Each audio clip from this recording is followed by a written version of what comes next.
I'm so fucking tired of quick claws, of focus bands, of bright powders. I want to be done with it. Of King's Rocks, but that's less of an issue. Chat, I'm so fucking sick of Team Aqua and Team Magma. Hi, April. The music got a fair bit louder. Interesting. Let me fix that. Okay. Thanks for the heads up. Chat, please let me know if audio is fucky. I can never tell as well as you all can. I want to be done. I'm tired of, as I was saying, Team Aqua, Team Magma, and Team Aqua again. We've got 2 fights left to do. I don't want to beat around the bush. What say we look at the calcs? So, I was able to figure out a much simpler recook for this line. For one thing, I did find confirmation that ghost types do in fact never have counter-clicked into them, which seems like really obvious information, but honestly, it's hard to find 100% because it's kind of like it's a physical move, but it's not. It's weird. So really quickly, let me just move you, and you, and you, and you, and you, and you, and you, and also you. Hi, girlies. Hi, Pio. Also, you're already gone, but hi, Rose. Hi, Partize. Hi, Hannah. Hi, wife. And hi, anyone else who's hanging out right now. So, the answer was a lot simpler than I thought it was. And it doesn't require the clunkiest PP stall known to man. So, we need Roserade, we need Noivern, we need Basculegion, Excadrill, Torterra, and Garchomp. So, Rillaboom sets up Grassy Surge, has a focus band. Turn 1, Roserade's gonna click Toxic into it. Critical hit, high horsepower, never kills Roserade. We'd prefer it doesn't crit, but it should be fine no matter what happens. Roserade has the Life Orb. One thing is that we also need to pre-use 2 Toxic PP before we go into this fight for reasons that I'll get into in a minute. We then swap to Noivern. Noivern should not be holding the Citrus Berry, it should be holding the Sharp Beak. So that way, I believe Rillaboom, after 2 ticks of toxic damage, once Noivern hits the field, we always show a fast 1-hit KO with Air Slash, which means Rillaboom will only ever click Grassy Glide because it sees that we have Fast Kill on it, which lets us roost on it and still get all of the HP back we would get because Grassy Glide's a priority move, so it hits us before we lose our flying typing to using Roost. We should always exit fighting Rillaboom with max HP. I believe if we swap to Noivern on a high horsepower, it doesn't see that we show it a 1-hit KO. So it will go for Woodhammer. In that case, we will click Tailwind on that turn instead. We are not using Tailwind for anything. We are simply trying to stall for time. Once that happens, once we KO Rillaboom, we should be at full HP. Tailwind doesn't matter because we're faster than their entire team already. Will be Ampharos. Always on a kill with Hidden Power Ice. It can't click counter, not that it matters. We are going to swap to Basculegion, who takes a little bit from HP Ice and then basically has all of it healed off by grassy terrain. Basculegion will then swap to Excadrill to bait Focus Blast. We will swap to Basculegion to blank Focus Blast. We will do this until Ampharos runs out of Focus Blasts. At that point, Basculegion baits Thunderbolt. We are going to swap to Torterra. Torterra always lives at least 1 Hidden Power Ice. We are going to give Torterra the Miracle Seed. Export, import. And we are going to click Giga Drain, a move that is not physical, and does 42.8%. We're really taking advantage of the damage boost to grass type moves that we get from the terrain. So what is essentially going to happen is I will confirm the damage here. So Ampharos has 252 HP, divided by 16. So it regains 15 HP each turn. So 252 minus 108, and then immediately at the end of the turn, regaining 15. Ampharos is 159 HP. We will swap to Baskia Legion. It goes up to 174. We will swap to Excadrill. It goes up to 189.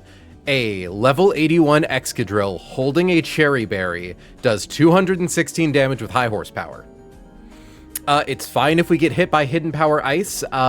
The highest roll critical hit of Hidden Power Ice after Grassy Terrain healing does not show a kill to Tentacruel Scald, which is 66.6%. So because of that, high horsepower means that we show a kill to Tentacruel, so it can never swap in on us. That's very important here. Ludicolo sees that it outdamages us, but it's slower than us. So we are going to see Obstagoon, who, as you can see, outdamages us even before it's burned by Flame Orb, and is faster than us. So for that reason, we will always bring in Obstagoon next instead of Ludicolo. This is why we needed the Cherry Berry, by the way. Why we had to do all of that bullshit last stream is because Excadrill needs to be faster than Ludicolo to get Obstagoon in clicking close combat. At this point, we are going to swap to Garchomp. We have taught Garchomp Brick Break. It's going to do some contacts to itself with Rough Skin. That doesn't matter.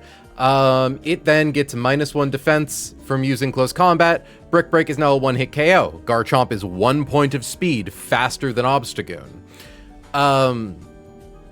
Now, there's a potential clause going on in this fight, because I did a bunch of consulting with Dexcord yesterday, and I believe that Obstagoon should never be able to click Obstruct. If Obstagoon clicks Obstruct, we're clausing, because, like, there was no way to know. Obstruct is a protect style move with the addition of if you make contact into the protect, your defense gets dropped by 2 stages. If that were to happen, Garchomp would very likely show a kill to Ludicolo. Grassy Glide would do 95%, and there's no way we're going to be above that. And we need to not bait out Ludicolo. So for that reason, we need to make sure that doesn't happen. It shouldn't happen, however, because Obstagoon has Guts and a Flame Orb. A Pokemon cannot click Protect on the first turn it's on the field. It is in a single battle, which Obstruct functionally is. It's a Protect move. It's given a -1 disincentive, so it'll always click Close Combat for highest damage. After that, a Pokemon gets -2 to usage priority of protecting moves if they are leech-seeded, poisoned, burned, parasonged, etc. Now, for some reason, in the enhanced calculator made by Princess Silmar, Obstruct doesn't do that. I could find no documentation anywhere that states that Obstruct functions different from all other Protect moves. And that calculator says that that's how it works for King's Shield, Spiky Shield, Baneful Bunker, Protect, Endure. Like, it should work. But if it, for whatever reason, if that thing clicks Obstruct, we are clausing. I don't give a shit. Like, that's all of the information told me that that's how it works. Including like 5 other people. Point is, once Obstagoon goes down, we should bait in Wobbuffet. Wobbuffet has Encore, Destiny Bond, Mirror Coat, Counter, Shadow Tag, and Leftovers. It's a pretty standard Wobbuffet set. A Wobbuset, if you will. Reason that we need to not bait in Ludicolo is because Garchomp is going to be the member of our team holding the Shed Shell. Once we beat Obstagoon, Wobbuffet comes in. Shadow Tag means you can't switch. Shed Shell lets us switch. We are going to swap back to Roserade. Now, you might remember me mentioning earlier, wow, that's insane that Leaf Storm can one-hit KO this Wobbuffet. Can I swap to Roserade and just raw kill Wobbuffet? That's funny as fuck. We're not going to do that. Even if we can come in on not Destiny Bond, we're not going to do that. Now, you might remember me mentioning earlier we need to use up 2 of Roserade's toxic PPs. And that is because it takes exactly 7 turns for Wobbuffet to die from toxic damage while on grassy terrain holding leftovers. So that's 7 for that. Holding up the wrong number of fingers, and then 1 more so we could use Toxic on Rillaboom at the start of the fight. The reason that we need Toxic to run out of PP is because normally when you fight a Wobbuffet, it's the last Pokemon on their team. That's not the case here. We still have other guys after this, and we want to use Roserade to kill Tentacruel, who's going to come in next. If it uses Encore on Roserade, it's possible that we are stuck clicking Toxic, and that's really bad because we are already slower than Tentacruel. We ideally want to take a hit from Sludge Bomb or see Toxic Spikes get set up and then 1-hit KO with Leaf Storm. That's why we're holding the Life Orb. I also did the math. A critical hit Sludge Bomb plus a critical hit high horsepower from Rillaboom plus losing 10% max HP from Life Orb does not kill us because of the exact number of turns that we spend on grassy terrain. It always puts us barely over. It's the 1 turn against Rillaboom and the 8 turns against Wobbuffet. 1 for swapping, 7 for killing. It's perfect. Once we KO Tentacruel, Ludicolo hits the field. Obviously, even with the -2 special attack, it sees that we have a fast 2-hit KO with Sludge Bomb and Leaf Storm, so it will not set up Swords Dance. It's very likely to click Zen Headbutt. We're going to swap to Noivern, who also shows a fast 2-hit KO. We're gonna probably hit it once with Air Slash, then Roost. It's a little awkward. There's no real like set best path, so I'm just going to kind of like observe the turns as they happen. Once we hit Ludicolo once, it gets locked into Grassy Glide mode, so we just want to make sure that we don't accidentally set ourselves up into a situation where our HP is so low that it could risk crit killing us with Grassy Glide. Thankfully, it has a Grass Gem, so once that gets used up, you know. So it'll probably be like swap to Noivern, Roost, then Air... Well, no, because it would be Zen Headbutt into Zen Headbutt. Yeah, so it'd be swap to Noivern, click Air Slash, then Roost. Well, at that point, you could just click Air Slash twice, couldn't you? No. Yeah, it kind of doesn't matter. I don't know. We'll figure it out. Point is, it's an incredibly safe matchup. It requires 2 turns, but like... Zen Headbutt crit into Grassy Glide crit, like, we're coming in at full HP. April, I got my game working. I'm so proud of you, wife. Way to go. Okay. I have an issue, however. What is your issue? Okay. Now, with all that being said, let's boot up the MGBA.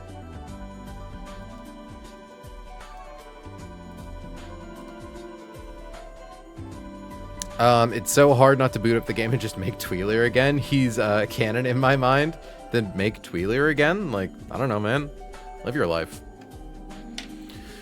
Okay.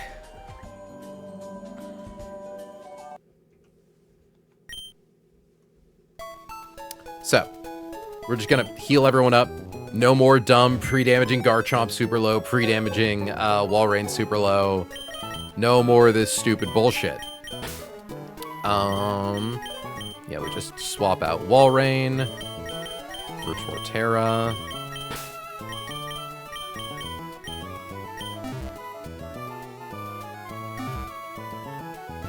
I should also move items to get that shed shell.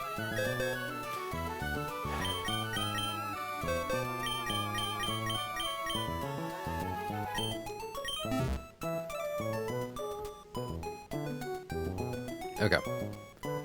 So, because I don't believe we need any pre-damage. Yeah, we don't need to do any status. We already taught Garchomp Brick Break because we did all of our prep for this fight ahead of time. So, really quickly, we are going to fly to Route 1 and have Roserade click Toxic a couple times. Not Slateport. Alright, let's poison some animals.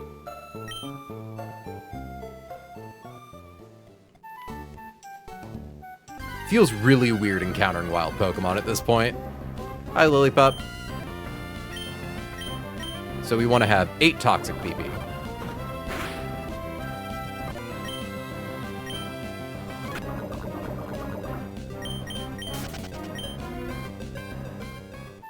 We are going to reapply Repellent, so I don't accidentally encounter a wild Pokemon right outside of Lily Cove. Okay.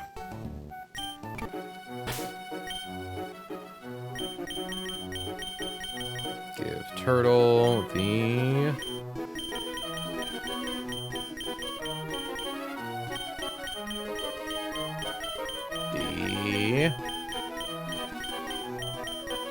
There we go. We also need to heal Rose.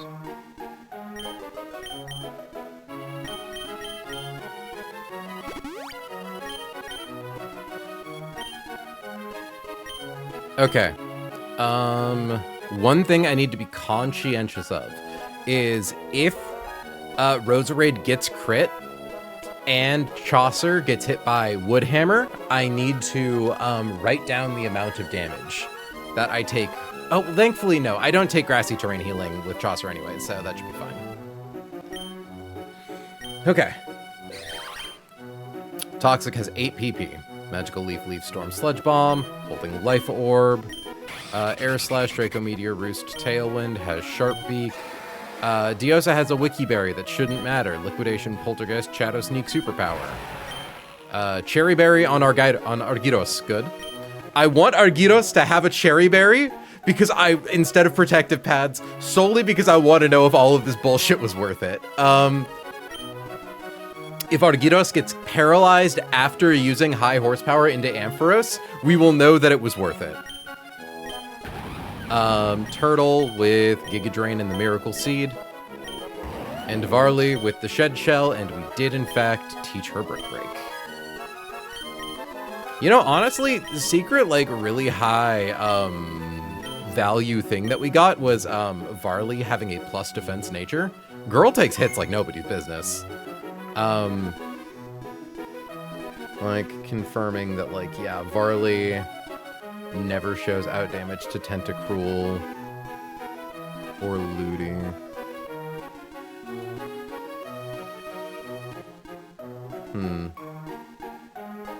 Yeah, because Ludicolo's... that's right. It doesn't matter if Ludicolo outdamages us because it's slower than us. Sorry, I'm looking at the calculator. I'm like, I'm making sure I understand my switching, right? And I do. For context, Wobbuffet has a switch-in priority of +2, which is the same as a Pokemon that does more damage than you, but is slower than you. Let me confirm that. Specifically does more damage than you, but doesn't one-hit KO. AI Pokemon is slower than the players and deals more damage than it takes, yes. The important thing is that Garchomp does more damage to Tentacruel than Tentacruel does to Garchomp.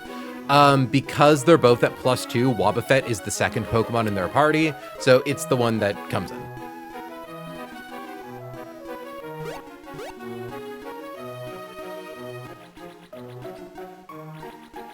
Okay.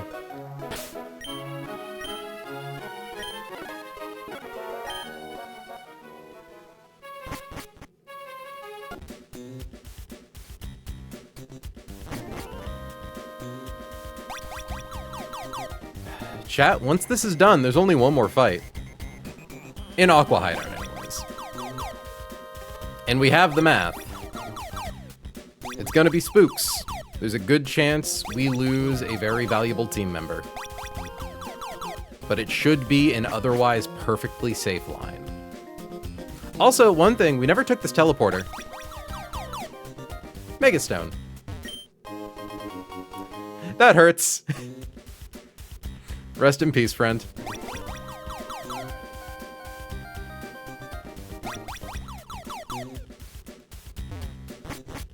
Okay, we beat these two. I believe it's past here. I believe this is the last guy. Final vibe check. Roserade with a life orb. Toxic is at 8 PP.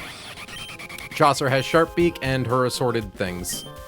Diosa has a Wiki Berry just in case. Liquidation, Poltergeist, Shadow Sneak. High Horsepower and a Cherry Berry. Giga Drain and a Miracle Seed. Brick Break, Shed Shell. Let's run it.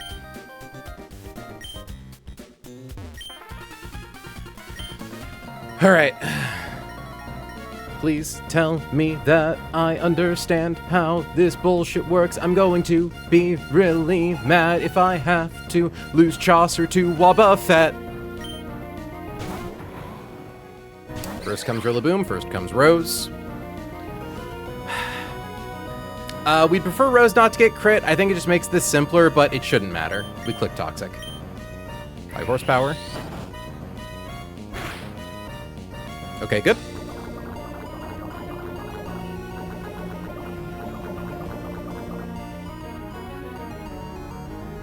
Rillaboom wants to kill with high horsepower. It can't do that. So we are going to swap Rose to Chaucer. We do not roost turn 1 because we are faster than it and it's clicking Woodhammer.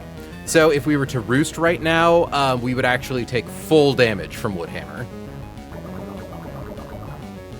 So we're just going to click Tailwind.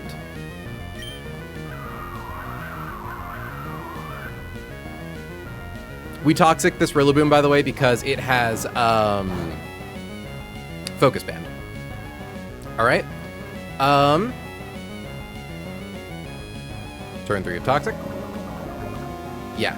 So we are currently showing it a high roll of 87% with Air Slash. So since it sees that we have a fast kill on it, it is incentivized, or I suppose required, because it doesn't see a kill with any other move, to click its only priority move, Grassy Glide. So we are going to spam Roost until it goes down.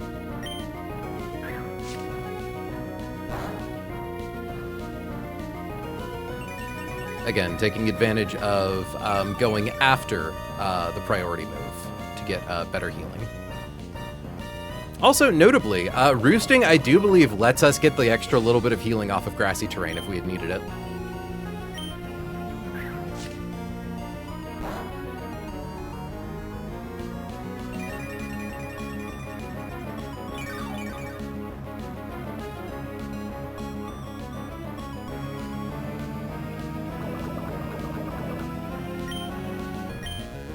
Okay.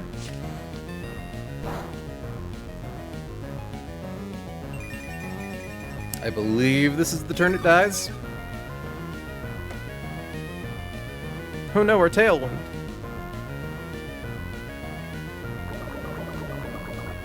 Yep, super cute little interaction, landing for a sec to touch grass. Okay, if I understand this correctly, it should be Ampharos in next.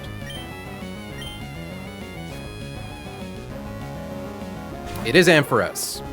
Okay, chat. We don't need to count all of the PP that gets used up here. We're going to do it anyways. So this should be Hidden Power Ice. We are going to swap Chaucer, not to Argyros, to Diosa. So swap to Diosa.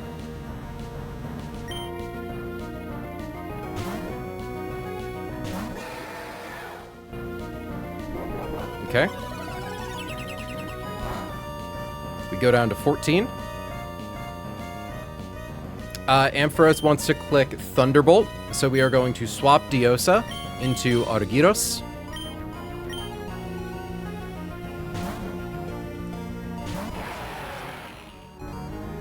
Good. Now it wants to click Focus Blast, and we need to do this until it runs out of those. It only has 5. We are going to swap to Diosa.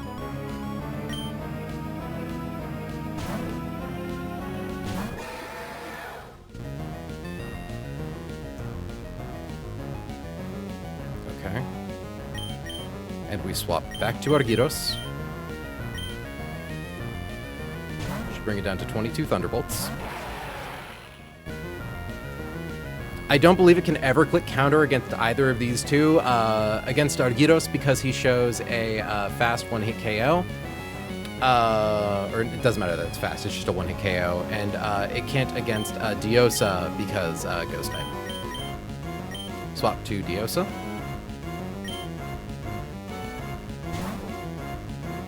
Okay, this is the second Focus Blast.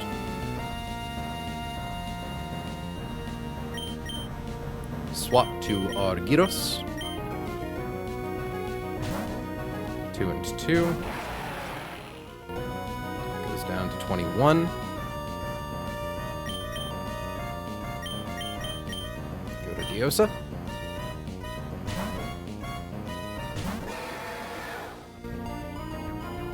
Goes down to 2 Focus Blasts. Swap to Argyros.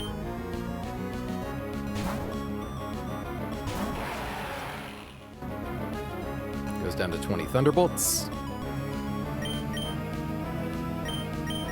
Swap to Diosa.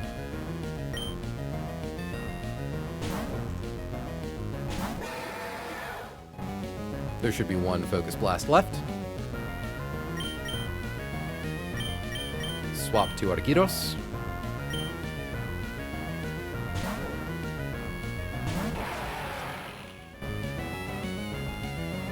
Swap to Diosa for the final Focus Blast.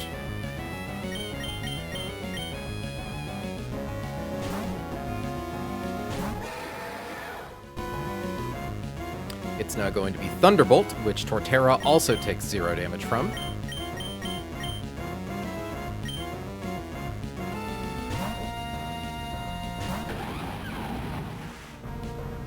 Good. Alright, Turtle always lives 1 hidden power ice. We need to do damage with specifically Giga Drain in order to not risk getting counterbonked. Does like 84% max. Spooky! 13 HP ice. As previously established, Diosa does not take that much damage from Hidden Power Ice. We are going to swap back to Diosa.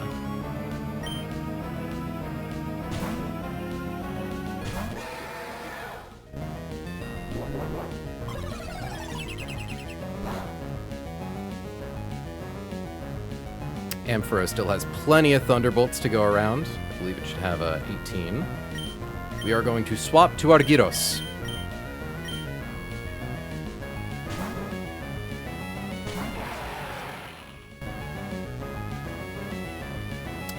Now, thanks to that pre-damage, Ampharos is a Quick Claw. That's also part of why we had to do all of this bullshit.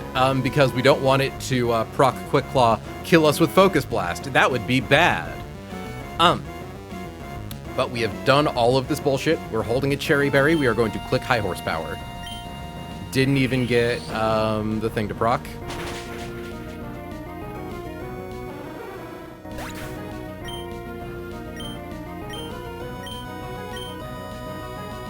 No static. We didn't even need it. Okay. Out comes Obstagoon. It sees highest damaging move into Argyros is Close Combat. So we are going to do our classic trick, swap to Varley.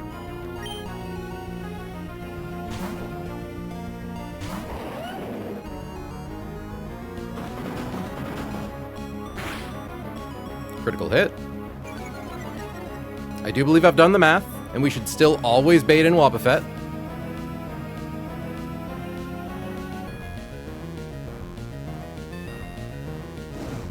Burned. Okay, gonna click Brick Break. It should never be Obstruct. Wasn't Obstruct. Good.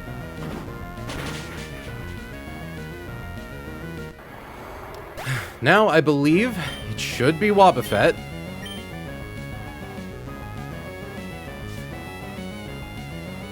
Okay. Okay, that was the last scary part of this. Alright. Wobbuffet's gonna click a random move. Shouldn't matter.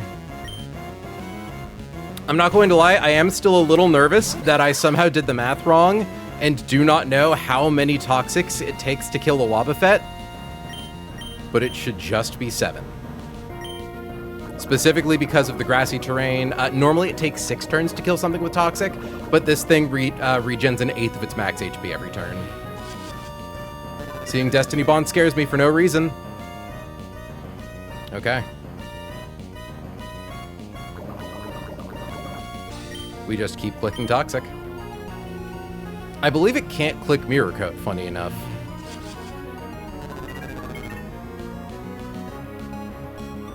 It's gonna love to debonk because you're showing a KO with Leaf Storm, yeah. Okay. We did the math. Trust in the cold certainty of math, April. And I've done this math like 8 times, I should say. I wonder, how much PP does Destiny Bond even have?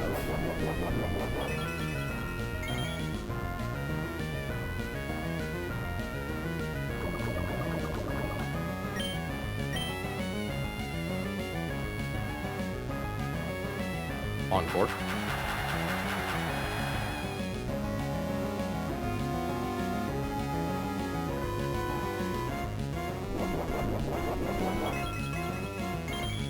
I was going to say, yeah, if we run it out of Destiny Bonds, then we're, like, extra fine.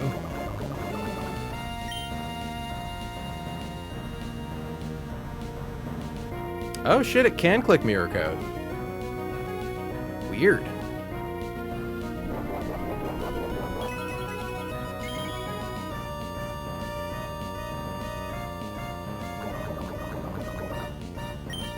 Okay, I believe next turn should be the one it goes down.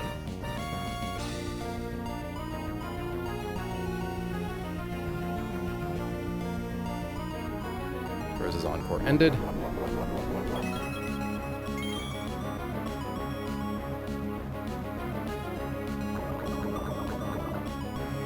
Yep. Okay.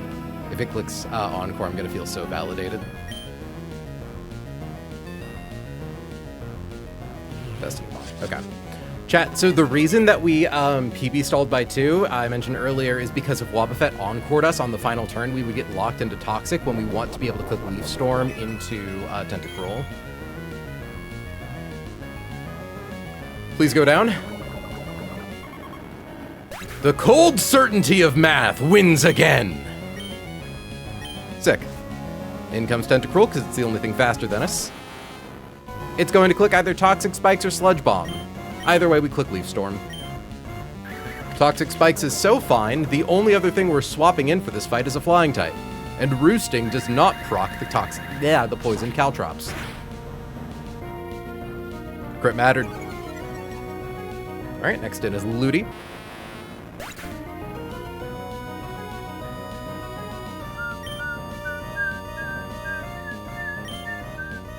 Who notably could one-hit KO us with a critical hit Zen Headbutt if we got unlucky. Against Roserade. I'm amused every time you bring that phrase up again. What, crit mattered? It's kind of my favorite thing to say. Alright, it's gonna click Zen Headbutt because we don't show a fast kill on it. So we are going to swap back to Chaucer. Chaucer takes like 23% without crit, 22.6% without crit.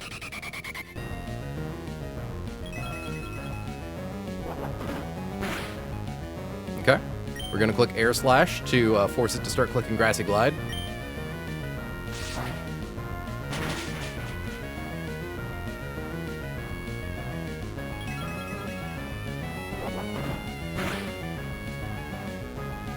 All right, critical hit Grassy Glide does at most 24%. We win. Oh, that and the cold certainty of math. Look, genuinely, I hate that it's like a really helpful saying. It's like a really good mantra to stop me from freaking out.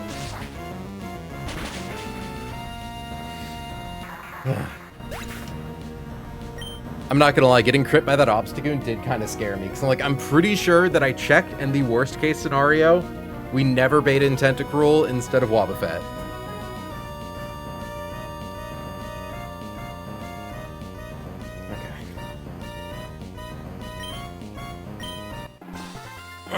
Big stretch.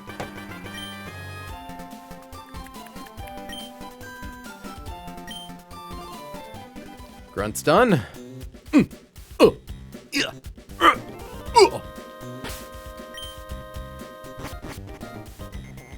I'm sorry, chat. You didn't pay to listen to that. Also, Mint Mod, random calls from mom are so stressful for no reason. I'm sorry, sweetie. I know, Your mom leaves me feeling heightened, too. I understand. I can't imagine what it's like for you. Sorry, that also made it sound like really dire. It's complicated.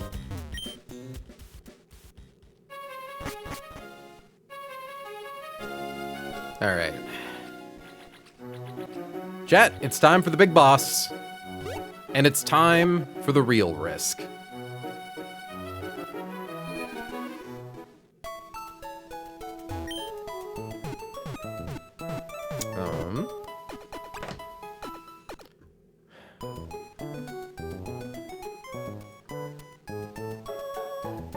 Now, the nice thing is that the risk isn't for the run. There were two versions of this line. One that, like, vastly increased the odds of keeping one team member alive at the risk of, if it went wrong, we, like, lose the run. Versus a line that is perfectly safe, barring we might lose 2 Pokemon instead of 1. Teach Gren Surf is the only thing that matters. Like, it was genuinely a nice call. She just wanted to yap, but for a second I see Mom calling my mind. Is either bummers or anxious. She says hi and she loves you, by the way. Well, that's good. Oh, hi, Turtle. Yeah, my grandma will call me if my mom doesn't pick up her phone. Hers auto silences if it screen's down, and literally it won't even be dire, not even a situation. She could just reach my she just couldn't reach my mom to chat. That used to happen to Mid-Mod a lot, actually. Whenever her grandparents would call, her mom would never answer the phone, so they would always get a hold of her. All right, so for this fight, we are going to need Soul the Greninja. We are going to need Ella Atea, the Kingdra. We are going to need Duchess, the Granbull. We are going to need Talon, the Lucario. Perhaps most importantly of all, we need Sterling, the Altaria. And for the funniest setup control you've ever seen, we need Turtle the Torterra.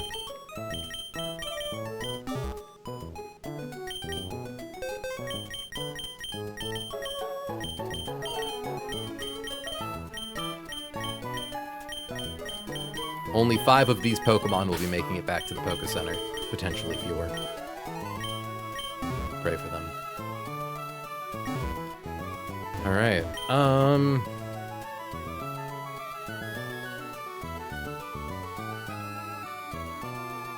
you need coffee? Please and thank you. Gosh, I'd find that stressful. What? Oh, even when we moved out, my grandparents and uncle would call me to get a hold of mom because she wouldn't answer their calls, only mine. Yeah. Alright, so first things first. We have to go to our TMs and HMs and teach our dear friend Soul Surf.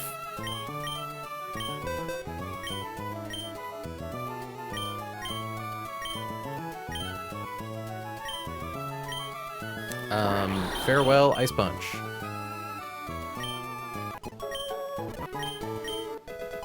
Why is that on the bottom of your moveset?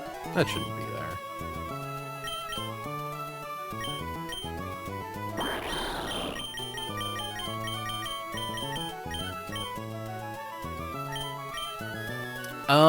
Hannah, does the fight with Matt only start once you talk to him?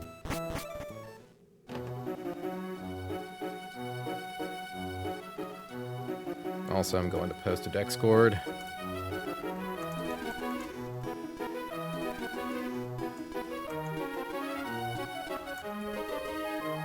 If you could look that up while I finish doing my prep, I'd really appreciate it. We have to pre-toxic Granbull, and every HP on it matters, so I want to run the toxic script. I can, in theory, run the toxic script after we start the fight. It doesn't start unless you talk to him. Thank you, Gohan. Good to know. Okay. So first things first, get everyone up to 81. No point in not being 81 here. Endless Candy on Soul. Endless Candy on Ella Atea. Okay, that's right. He will jump scare you, though. He turns around. Funny.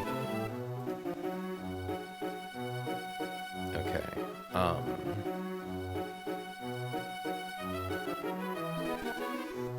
Equip everyone with their items. Just black coffee? Yeah, probably just black coffee. So, do we have a King's Rock on hand? We might need to go buy one. Yeah, I think we gotta go buy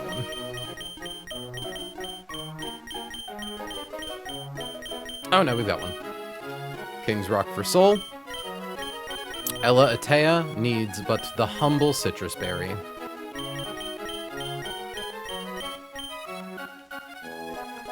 Duchess gets the coveted life orb.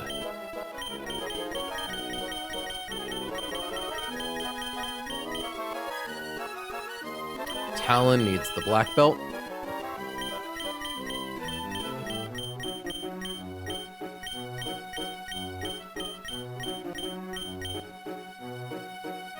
Sterling needs Altaria Knight.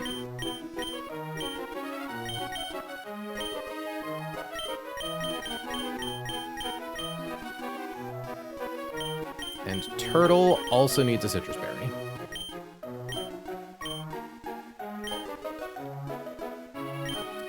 We now need to do some pre-damage. Tools, scripting, file, recent script.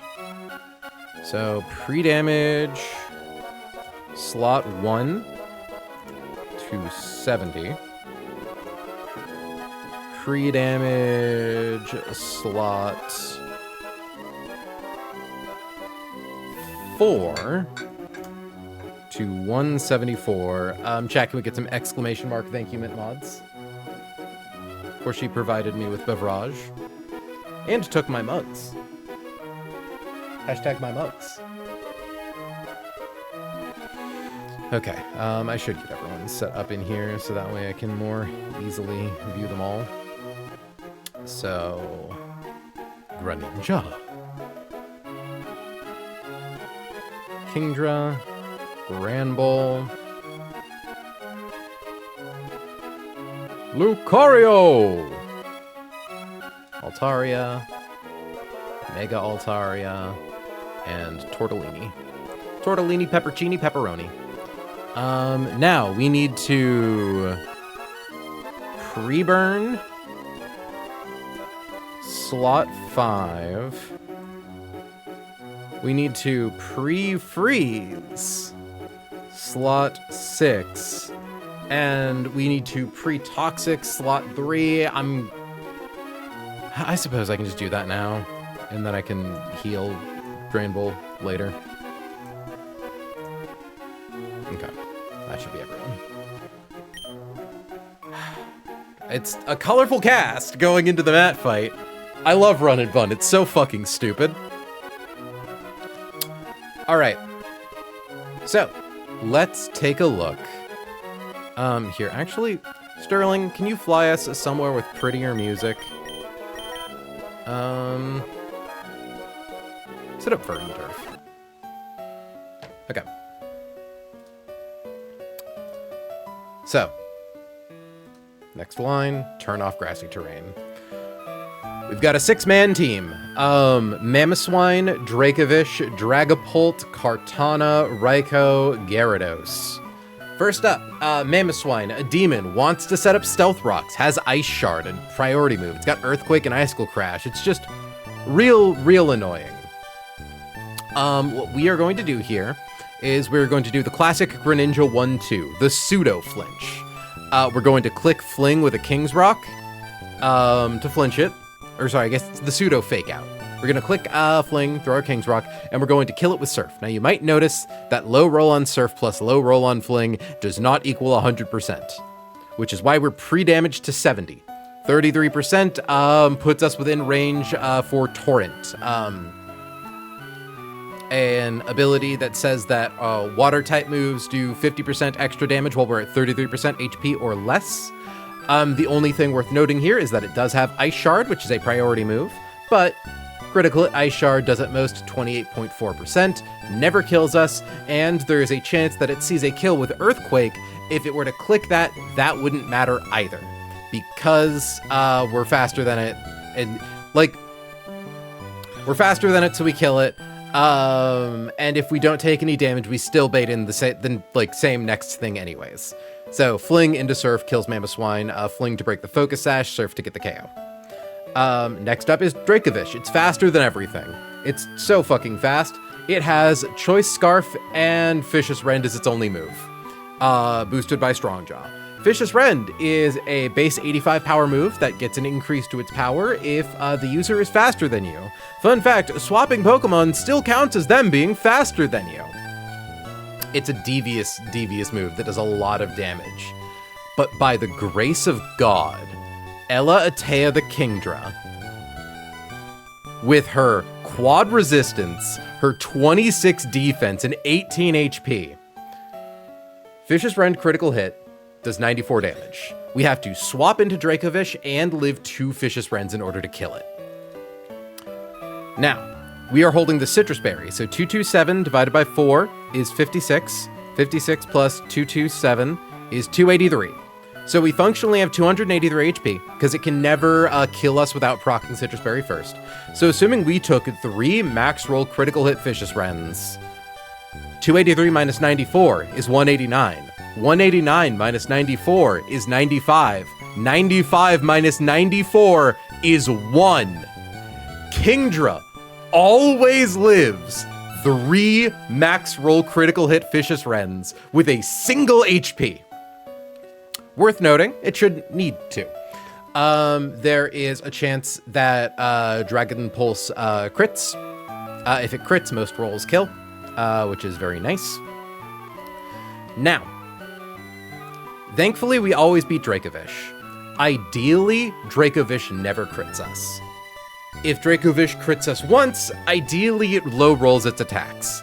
Because depending on how Dracovish and Kingdra 1v1 will determine what happens next.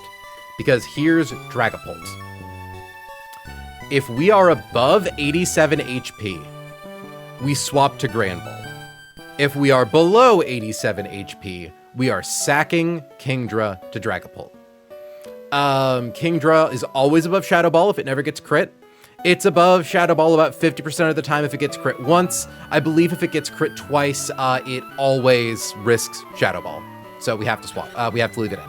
However, if Kingdra is above Shadow Ball range and only baits Dragon Darts, we can swap to Granbull, who takes 0 damage. Intimidate doesn't do anything because Dragapult here has Clear Body. But thanks to Life Orb, Granbull is able to one-hit KO with Play Rough. Now, there is also a chance that Granbull dies. Critical hit Shadow Ball. I want to say these top 4 rolls. 2 turns of toxic damage, and we have to toxic because of Fire Blast. So critical hit Shadow Ball with those 4 highest rolls. After 2 turns of toxic plus Life Orb recoil, Granbull will die, unfortunately. Very unlikely, but it's a possibility. Now, the thing is, if we have to sack Kingdra to get Granbull in, Granbull never dies here. Unfortunately, once we beat Dragapult, also worth noting, if it clicks Fire Blast or Hydro Pump, Granbull always lives. And that's absolutely possible. I'd say it's probably like a 5 out of 6 for a Shadow Ball and a 5 out of 8 for Shadow Ball and a 3 out of 8 for either of these two. Either way, once we beat Dragapult, in comes Kartana, who's faster than us, always sees a one-hit KO with Smart Strike, no matter what. So, if Kingdra is still alive, we will swap to Kingdra to sack to Kartana. If Kingdra is dead and we are on Granbull, we will sack Granbull to Kartana. Because we need to get Lucario in without taking damage. Lucario is so fucking good for this fight. Kartana gets off 1 attack, takes Life Orb recoil, so it loses 1/10 of its max HP, which means that Lucario with Black Belt, 1-hit KOs with Vacuum Wave. Functionally, 1-hit KOs. It doesn't matter that Kartana gets the Beast Boost, none of its moves have priority. So, essentially, if Kingdra gets sacked to Dragapult, Granbull always lives against Dragapult, and is then able to die to Kartana. If Kingdra lives against Dragapult and we go to Granbull, we then bring Kingdra back in to die to Kartana. This is also the case if, for instance, Kingdra lives, Granbull dies to high roll Shadow Ball crit after toxic damage. We will simply send Kingdra back onto the field, who will definitely always show a kill to at least Leaf Blade, and leave Kingdra in to die to Kartana. Essentially how that goes. Once Lucario beats Kartana, it'll always be at 178 HP. This is because Raikou is faster than us, Thunderbolt does 151, we have more HP than that. Gyarados, not Mega, but Standard, also doesn't have Mold Breaker yet, it has Intimidate. Does 100... Oh wait, did I set it to 178? It should be 174. Okay, I wrote it in my notes as 174. Did I set it right? I did. Okay, I just misremembered. 174 HP. Gyarados hits the field and always sees a KO with exactly Earthquake. This is where it's time to fruit it up. We are going to swap to Altaria. Altaria has been pre-burned. We dodge Earthquake because we are because we're a flying type. Now, what's really great here, it's not guaranteed, but it makes the fight even safer. I'm pretty sure at this point the fight's perfect. Like, there's no risk anywhere. But essentially, Altaria is burned, Gyarados sees that it's faster than us and that we don't kill it. So it's possible that it can click Dragon Dance. If it doesn't click Dragon Dance, its highest damaging move is Crunch. Crunch's secondary effect is that it can drop your defense, which thankfully doesn't matter. We aren't baiting Waterfall, the move that can flinch, and that is the most important part. Because we Mega Evolve. Why is... Right, because it was still set to regular Gyarados. So, Gyarados then Mega Evolves, becoming a Dark type. Altaria is burned, and has become a Fairy type, and has Facade with the Pixiate boost. So Facade does it one-hit KOs. It just one-hit KOs. And we even take less damage from Crunch. So it never clicks Earthquake, the highest damaging move, because it thinks we're immune. It never clicks Waterfall, the move that could flinch us, because it's lowest damage. It's always Crunch. Crunch can't flinch, that's Bite. And if it drops our defense, it doesn't matter, because the only thing left only has special attacks. Or, if it clicks Dragon Dance, we take no damage and it dies. Now, if it clicks Dragon Dance, out comes Raikou, Altaria 2-hit KOs it with Facade. Plain and simple. If Altaria has been hit by Crunch, we are going to do a very funny little mix-up, where we are going to click Perish Song, swap to Torterra, swap to Lucario, swap to Torterra. We have done the math. It has a Water Gem. It knows Calm Mind. It can click Calm Mind. It's faster than us. Because we can't prevent that, we had to get a little creative. But essentially, whoa, I missed the start. How'd the grunt fight go? Grunt fight went perfect. Beat it without an issue. Raikou is going to either click Calm Mind or Thunderbolt or Scald. We can't be paralyzed by Thunderbolt because we're already burned. We can't be burned by Scald. We're already burned. And Signal Beam is never highest damage move, even if we got crit by Crunch, which is good. We don't need to worry about getting confused. Now, assuming it hits us with critical hit Thunderbolt and Gyarados hit us with critical hit Crunch, we could bait random move. That is fine.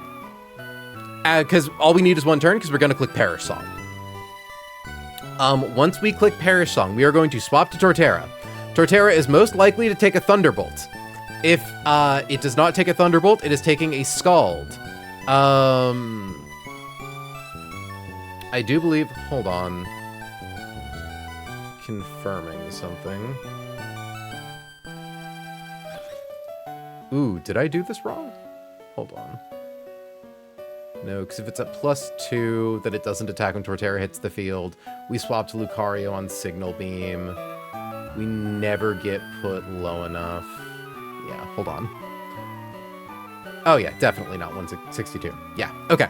So let's assume that during the turn Altaria clicked Perish Song, it clicked Calm Mind. So it's at +1 special attack. Spadef here doesn't matter.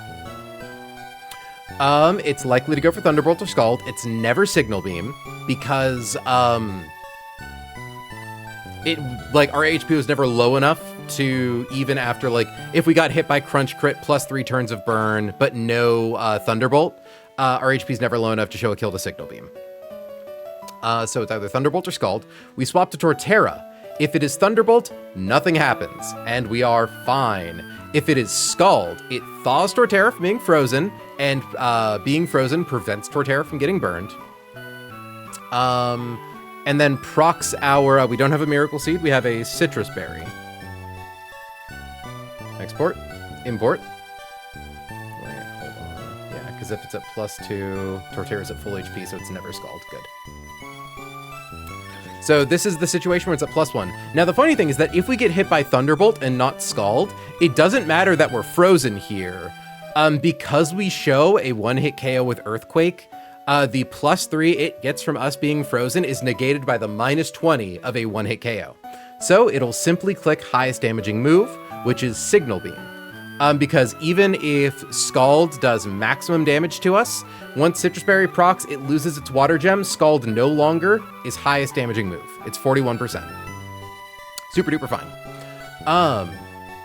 At this point, we're always baiting Signal Beam. We swap to Lucario, who does not take a lot of damage from Signal Beam, even after all of our pre-damage. We then bait Scald or Thunderbolt. We swap back to Torterra, who always lives second Scald plus Burn.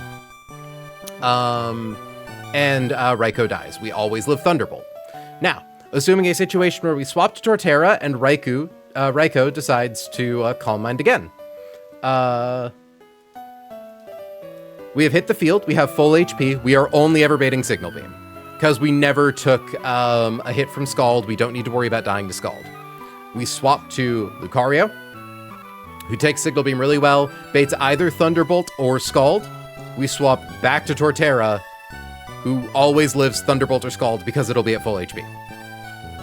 And it can never get to +3 special attack when like on the swap from Torterra to Lucario because of Earthquake. That's the line. I really hope I'm right about this, but I'm pretty sure I am. I think I've done my due diligence.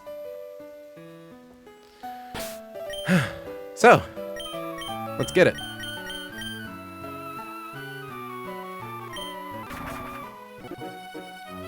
Make sure everyone's like shit's full. Good, good, good, good, good.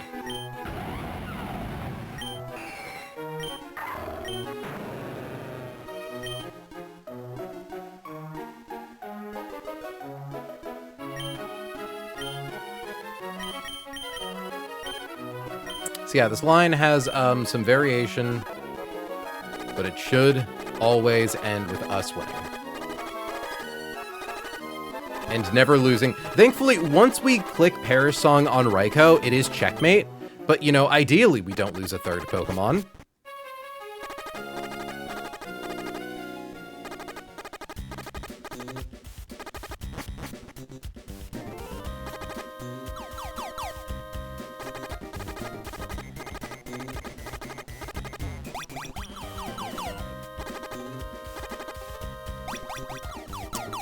Left.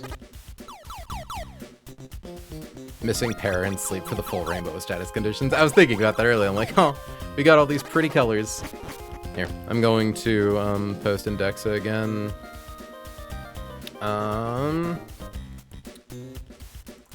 Map time. Boop, boop.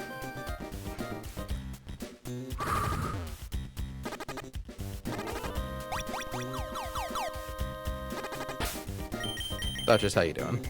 You're fine.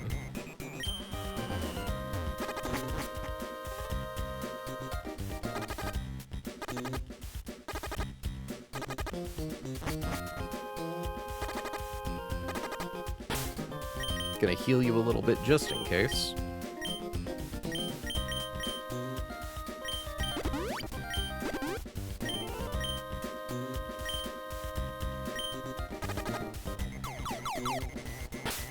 Saving the game just in case everyone lied to me and he does actually jump scare you, but I'm pretty sure, like they said, he just turns around. That is fucked up.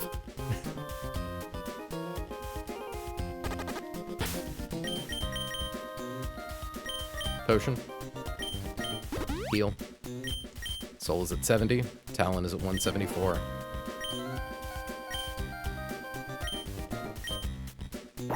Soul has King's Rock. Knows Surf. Has Fling.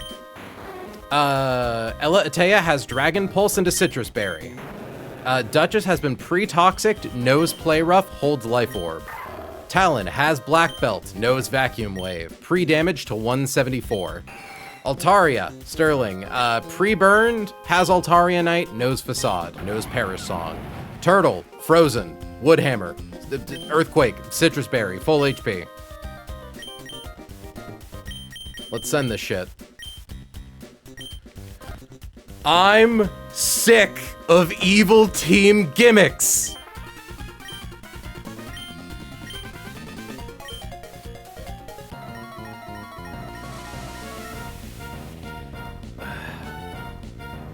Let's go, Matthew. Out comes Mammoth and out comes Soul. It's got a focus sash.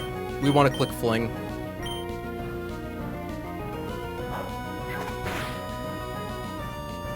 One in 10 chance that it doesn't go for Ice Shard. Went for Ice Shard. We always live.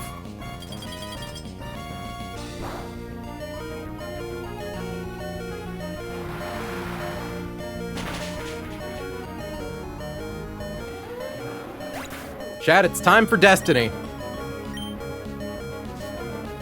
We need to dodge 3 crits for Granbull to live. 1 crit, it's a maybe.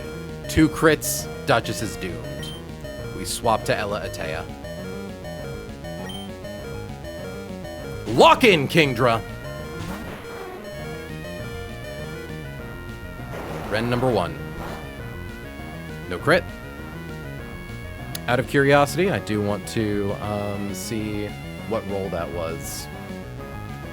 173 minus 227, 54. That was the second lowest roll. That's good. That sets us up for the future. Come on. No crit.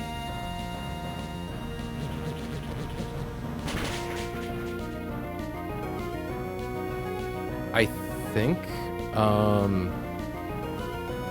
okay, hold on. So that was 173 minus 114 was 59. Slightly above a mid-roll. All right. Come on, Elo, one more. Or if it's a crit, make it a low roll. Duchess lives. Well, not guaranteed. Not guaranteed, chat. But 109. We are outside of Shadow Ball range. Kingdra locked in. Next out is Dragapult. Just confirming the math. Dragapult sees that Shadow Ball does at max of 87 damage. Fire Blast and Hydro Pump both cap at 20. Dragon Darts does 100 billion damage. All right. Duchess, lock in. We are immune to Dragon Darts.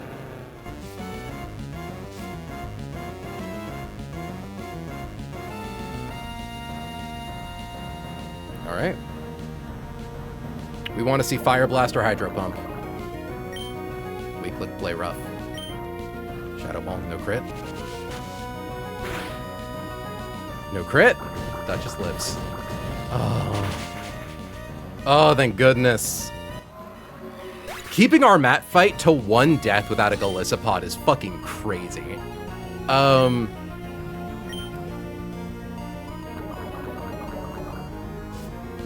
Way to go, Duchess.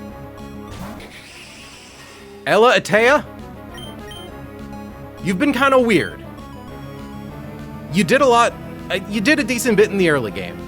You were the fucking hero of Bridge Rival. There was another thing recently that I'm forgetting that you were also really good at. I think it was a rain fight. I don't remember. But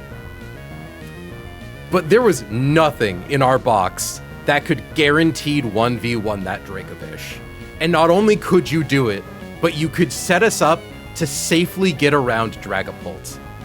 I'm sorry that it had to happen like this, but I need you to take a bullet for Lord General Talon Westwind, and something tells me that Leica would approve of you doing that. Thank you for your service, friend.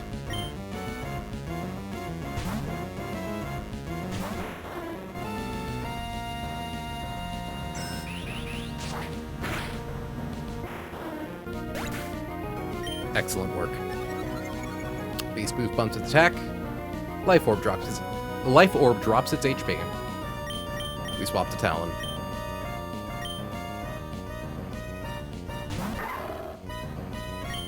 Get him with Vacuum Wave, doggy. Fucking blow him away. Okay. We're outsped by both Raikou and Gyarados, however, only Gyarados sees a kill on us.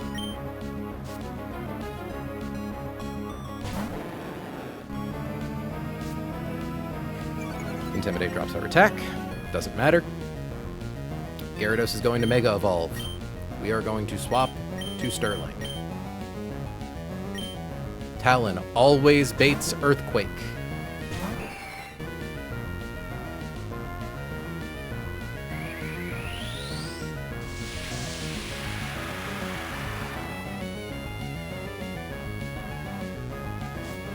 Mold Breaker, thankfully doesn't affect us.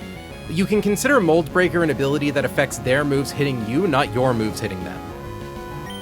Mega Evolve Facade. We would love to see Gyarados click Dragon Dance. This dragon loves to dance, she's gonna do it. I hope so. Hannah, I really hope so.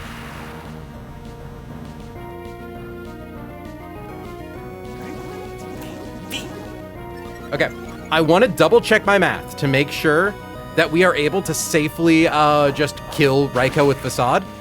I'm like 90% certain.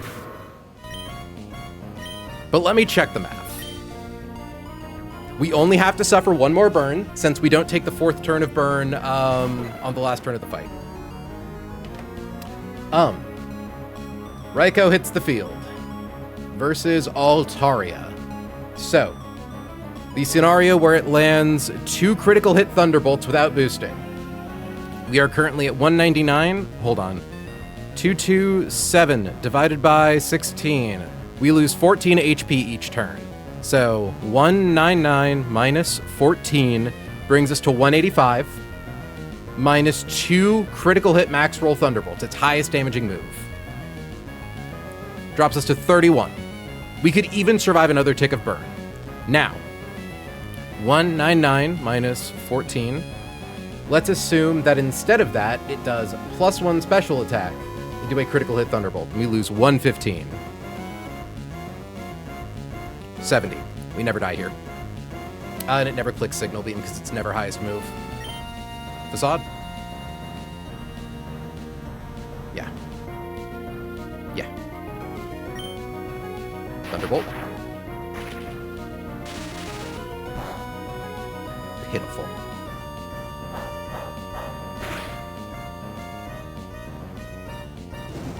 Take us home, Sterling. I'm tired of King's Rocks. I'm tired of Quick Claws. I'm tired of Bright Powders. And I'm really fucking tired of Focus Bands. And I want to leave Evil Team hell. Kill that guy, please, God. I hate it here. I want to go home. Fuck you, Matt. Fuck you.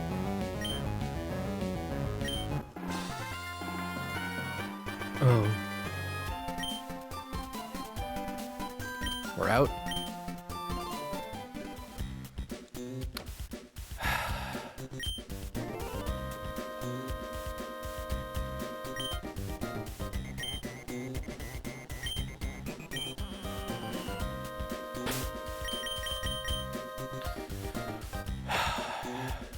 Ella Atea, thank you for your service.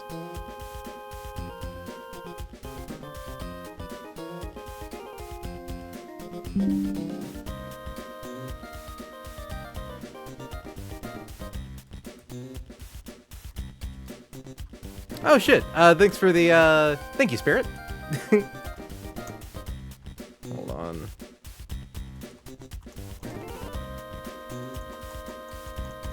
Send your love to the Lush Up Queen Ella. Rest in glory.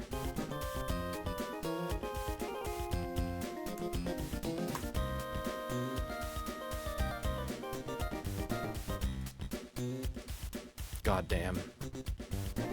At least you get Tate and Lysogen before Space Center and Seafloor Cavern. Yeah, we get like a whopping 10 fights before we have to deal with more Evil Team shit. But it's a break. I don't have to think about fucking Focus Band for another, like 4 streams at least.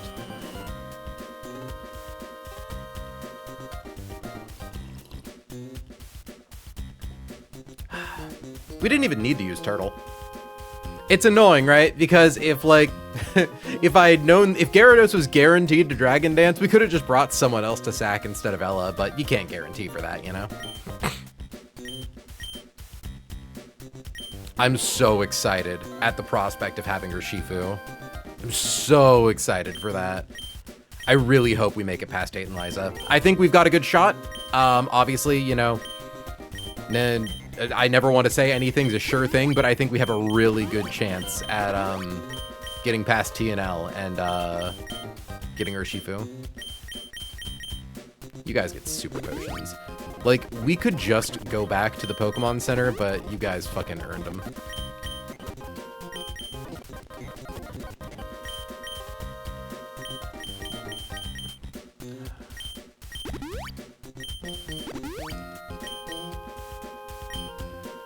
It's really funny. I think Matt genuinely was the fastest calc out of every fight.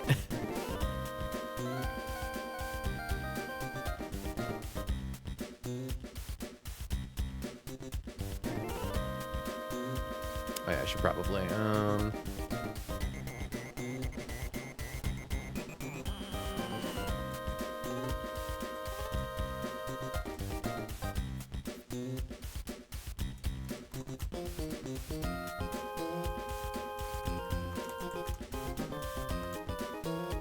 Mega Altaria is so huge for that fight. Yeah, no, genuinely.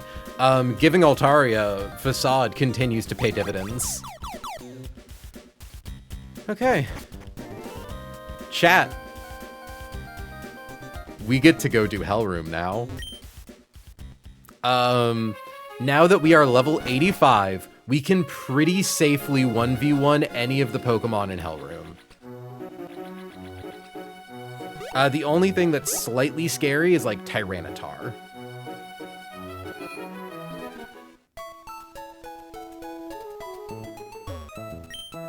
Oop.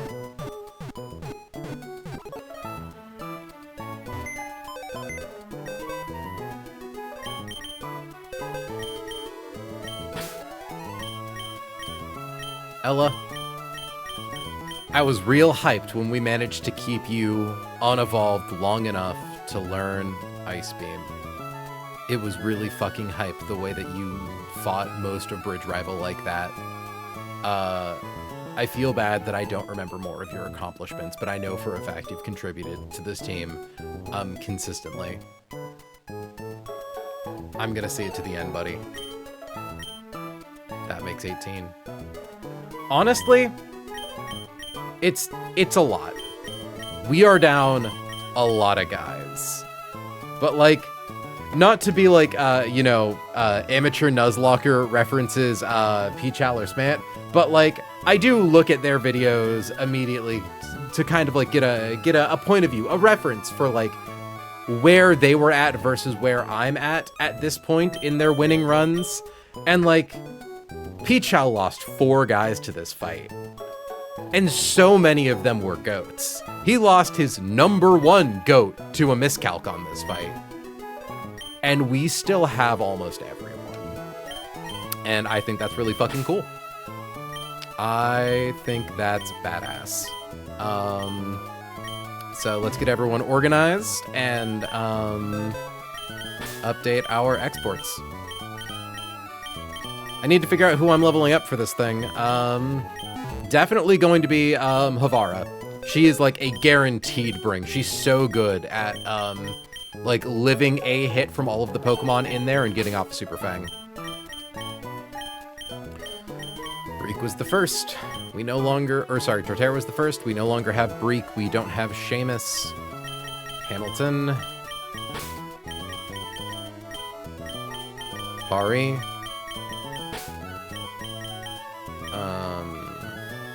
Don't have Talonflame. Don't have Scatterbug. Do have Walrein. Don't have Kingdra. Don't have Octillery. Don't have Crawdaunt. Do not have Onyx. Don't have Sawsbuck. Don't have Nidoking.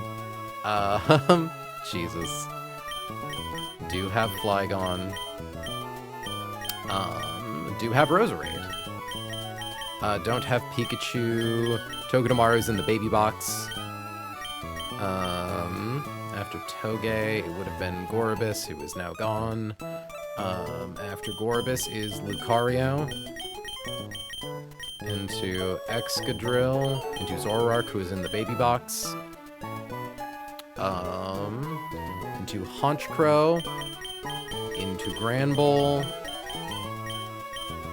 Into Ledian.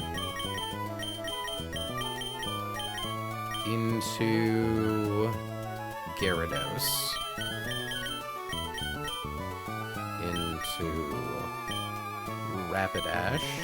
Into Camerupt. Into Turtonator. Was Altaria the... Wait. What do you mean is Altaria? Wait, do I have Altaria in here on accident? I totally do. Why is she there? Good catch. No, Altaria definitely was not that early of an encounter. Jesus Christ. Flygon is in the party now for this. Oh, we've lost so many.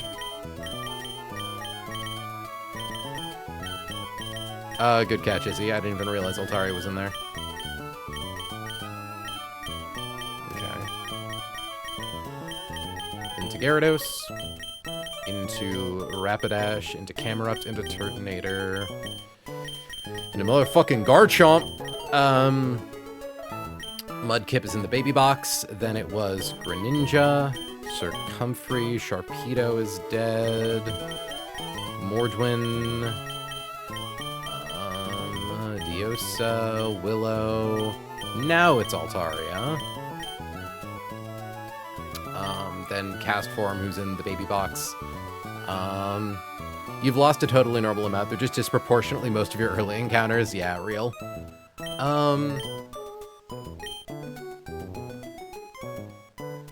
So, Altaria, Castform,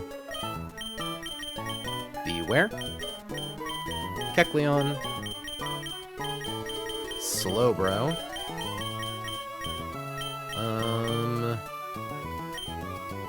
Caracosta, Dreadnought, Noivern, Dragonite. And I'm just gonna... I would normally, like, see who we need to level up before leveling up, except for Walrein. I'm just gonna level up Walrein right now, because I know that we need to level up Walrein. I could probably also safely level up Greninja, if I'm being honest, but... Level cap's 85, baby.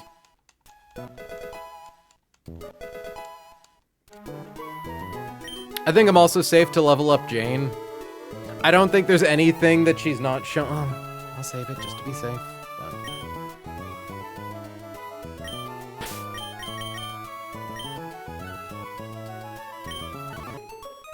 Okay. Let's hop into the department store. Oh, it's the same music. Museum. There we go. Alrighty. So, I'm not going to remove all Pokemon from boxes. I want to keep my pre-calcs in here. Get rid of all of these guys, though.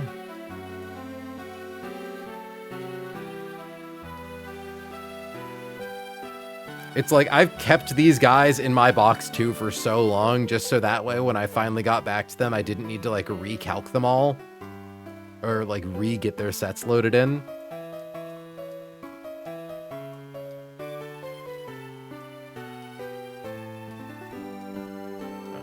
Nice and slow. Also, wait, can I just highlight a bunch of them? Oh, I totally can't. No, I can't. No, I can't. Not even a little. Remove Pokemon from the trash. Okay. Tools, scripting, export.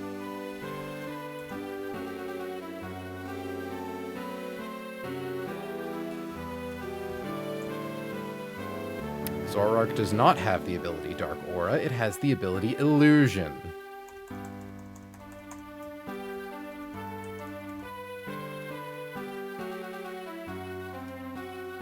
Alright. Let's get our Megas queued up. Is Altaria the first? Sorry, chat. My mouth is so fucking dry today. It's crazy. Okay, so Garchomp Mega. Ability Sand Force. Export. Import. Altaria. I really only have 2 usable Megas, don't I? That's crazy. My box is suffering. Thankfully, the 2 that I have are really high quality, but like, Jesus. Pixelate. There we go. And if we refresh the page.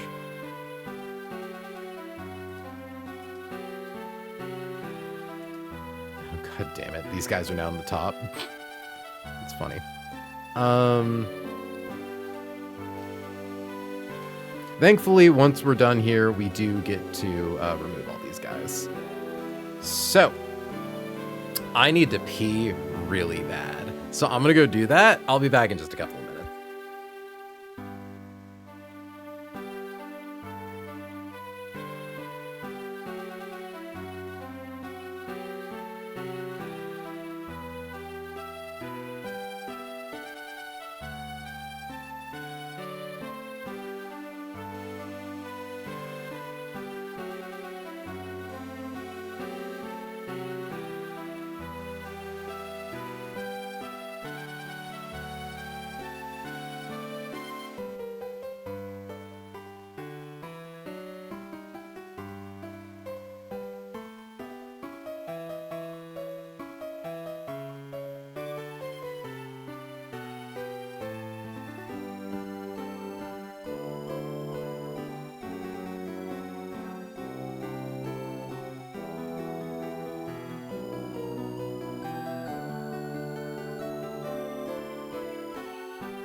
Okay, chat. So, we've got to do some math. First things first. Walrein, level 85. We know you're going to be a part of this team. So now we need to figure out who amongst us is best for handling all of these Pokemon. Now, one thing to note is aside from Walrein, we have one mandatory bring, and that is Basculegion. Reason for this being, I checked with all of the Pokemon that we cannot catch. Basculegion always lives all of their available attacks, critical hit, max roll, plus Magma Storm. As a ghost type, Basculegion is always able to flee from an encounter. So, we are going to get Basculegion up to level 85. Now, first things first, Hydreigon. Level 65 with these moves, ability Levitate. It is kind of crazy how well Lucario bulks this guy. That's really funny. Granbull is honestly really good at just kind of hanging out on Hydreigon.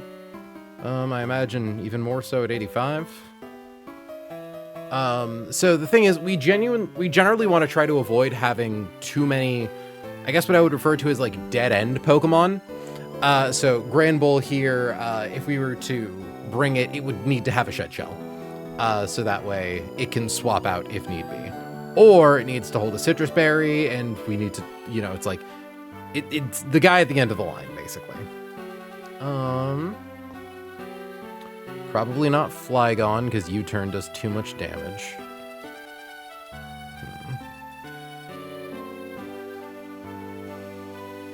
Dragon Pulse, obviously. See, the frustrating thing is that, like, Mega Altarias are really good at sitting on this guy. Like, remarkably good. Like...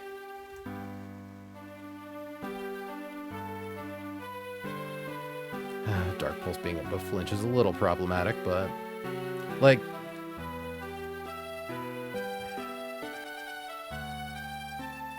It's just the fact that, like... if we could get Altaria in safely, but we can't. Also, Mega Altaria is a dead-end Pokemon because it would be required to have Roost. Or it would be required to have a Mega Stone, which means no Shed Shell.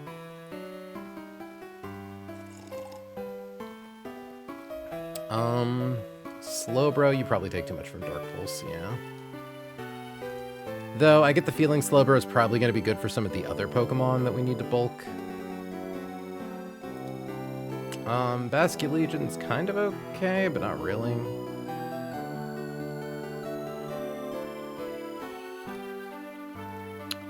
Torterra neutrals on this guy pretty good. The main issue is Dark Pulse potentially flinching. Since we're slower than it, it means if we're trying to like heal on it, we might get stuck.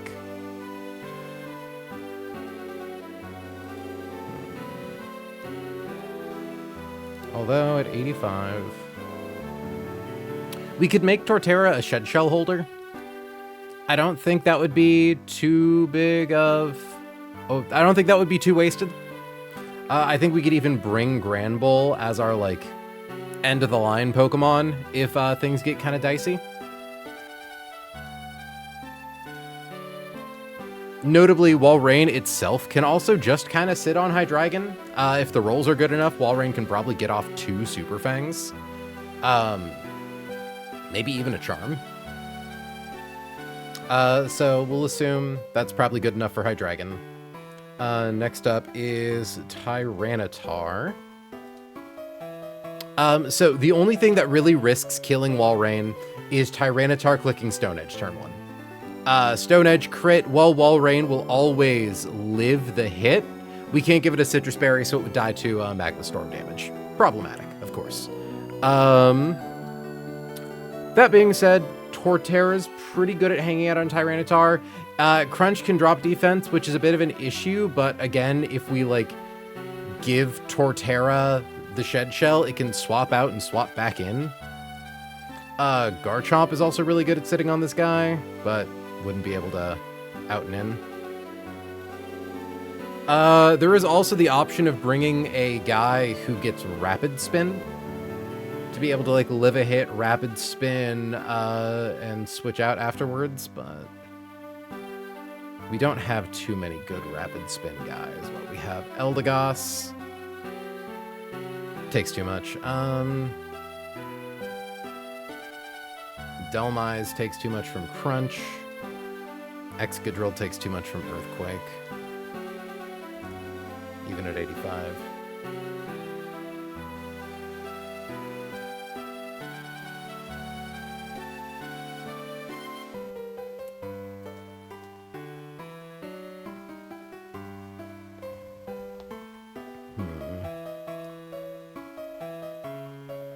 Flygon does a little too much with U-turn.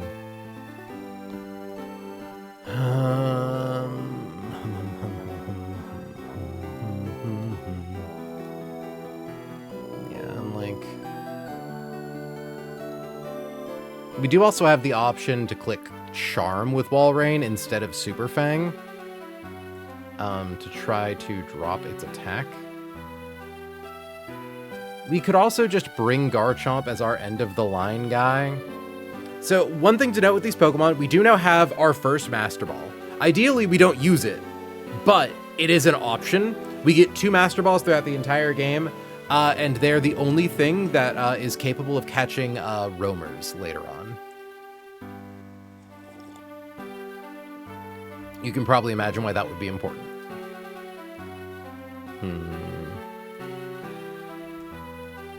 Mega Altaria, okay. Zoom Slowbro takes too much from Crunch, yeah.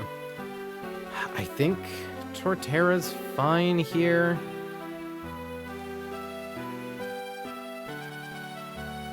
Ooh, Corviknight. He still take too much from Stone Edge, even at like 85.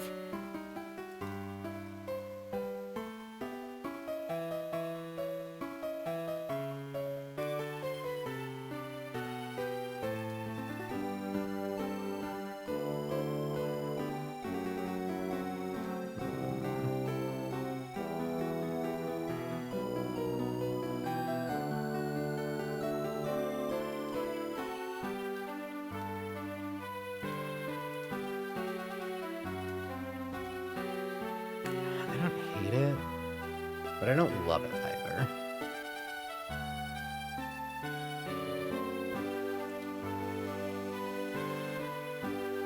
Yeah.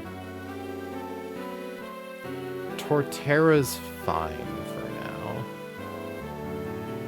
Roost is pretty spooky with Tutor Earthquake. That's a very good point, Hannah. Yeah, we kind of can't afford to use a bird against this thing.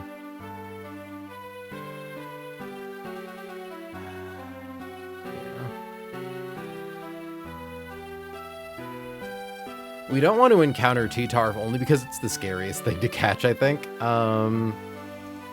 Ursaluna. Oop.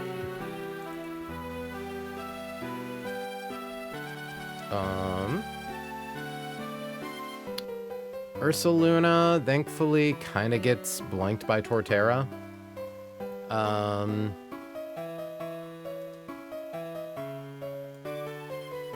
Okay, it also kind of gets blanked by Dhelmise.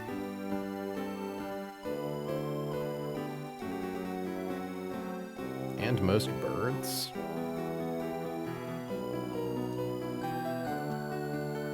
Take quite a lot, but... Oh, wait, hold on, that's 79. Okay. Other nice thing about Dhelmise is that it can switch out.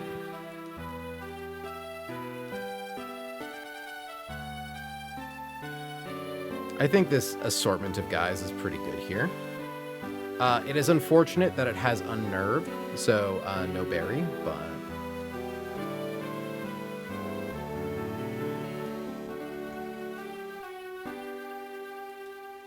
Yeah.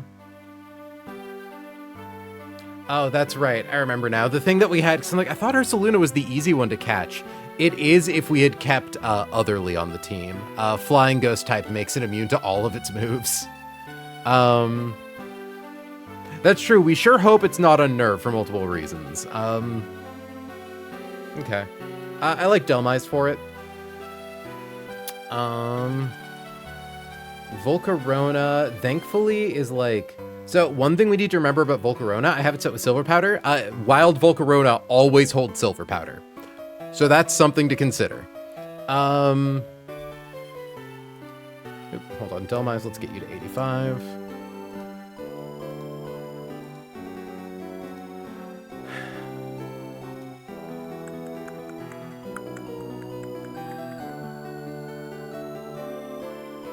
Hamilton's pretty nice. It's that fire spin is so problematic. Basculegion's pretty good at sitting on it, so that's nice. And thankfully, fire spin isn't really an issue for most of our guys. I cheated. My Larvesta didn't have any powder. I assume you mean in like terms of like catching your guy.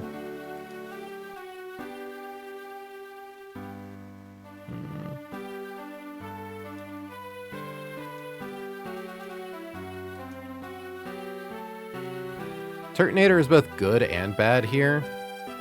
It can rapid spin, which is really nice, and it can't be burned. The issue is, of course, if Volcarona hits us with fire spin, like, on a turn where we, like, aren't rapid spinning, but... I kind of like bringing Hamilton. But I also don't like it because then no shed shell.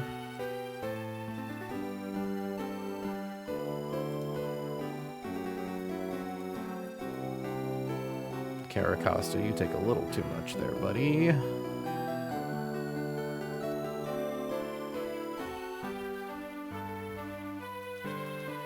Okay, worth noting that is also level 81 Hamilton. 85 Hamilton is a bit better. The same goes for 85 Turtonator. Because, okay. One thing that's really nice about Turtonator is being able to, like, by using Rapid Spin, we no longer have to worry about Magma Storm damage. Of course, there's the chance we get Fire Spun, and that's very bad, but... we can ideally rapid spin that away too. I would really love to be able to paralyze these guys. If I could open with Electros, like, just to get off a T-Wave, but it's obviously not really a very safe prospect. Man, I hate how stressful these fights still are somehow.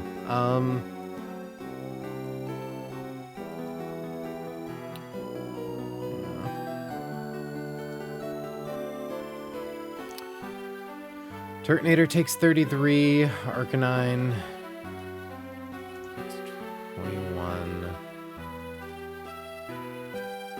Also, well, the Rapid Spin never does 50%.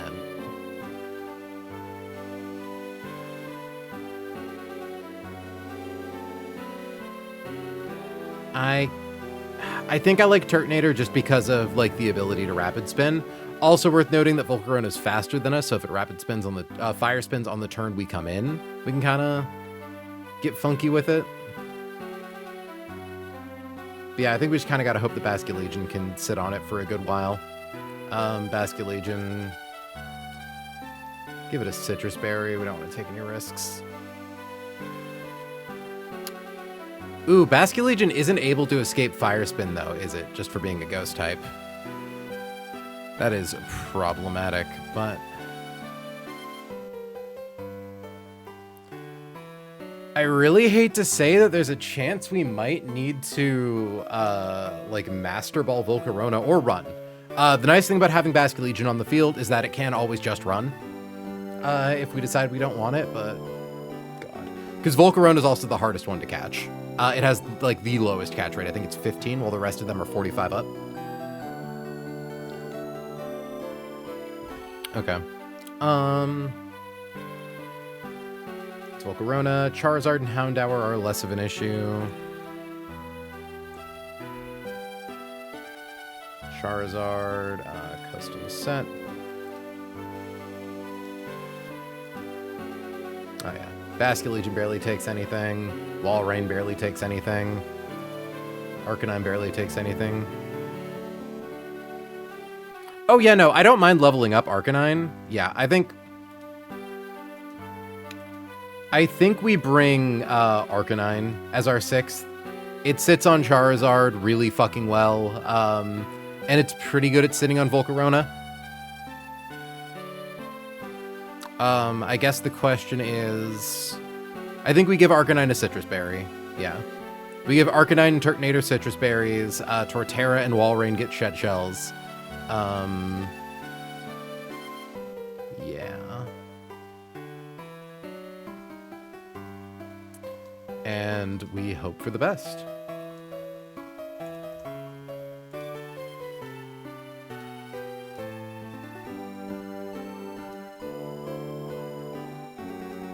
And now let's go back to, let me double check Houndoom.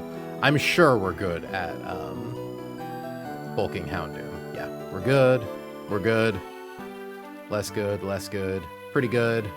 Actually, really good, because we're never actually getting hit by Sucker Punch. Yeah, okay.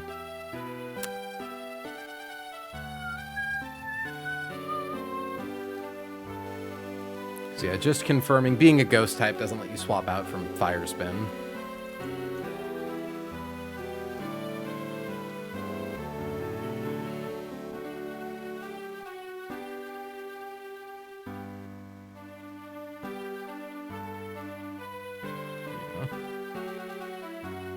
Spin, rapid spin, or substitute successfully. Interesting.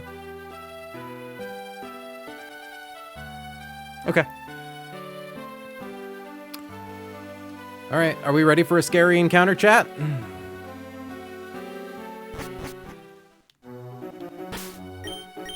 That being said, we do also have to acknowledge that most of these scenarios have been looked at versus nearly the most dangerous version of all of these Pokemon. They had 31 at all their IVs, a neutral nature. So, you know, it theoretically could be worse, but at that point, like, what's a girl to do? Okay.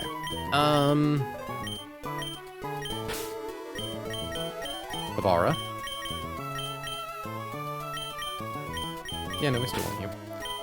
Turtle. Mordwin.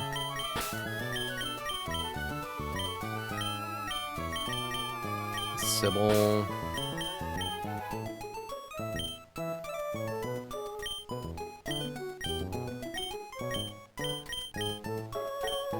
Hamilton.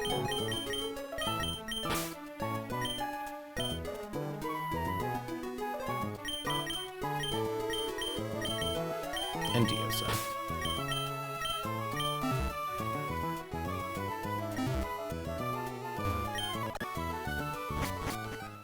Okay. Avara, item, give.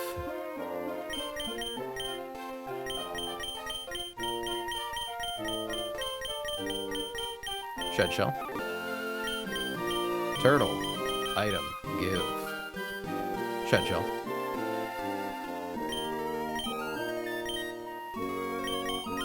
Mordwin.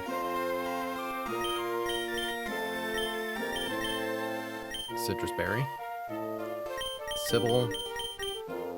Citrus Berry. Hamilton.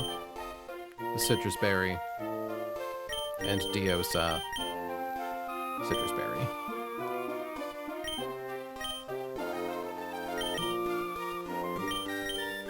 Endless candy time.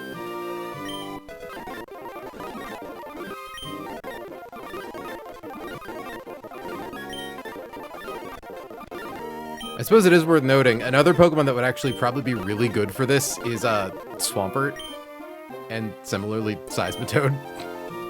Oops. Okay. Shed Shell, Shed Shell, Citrus Berry, Citrus Berry, Citrus Berry, Citrus Berry.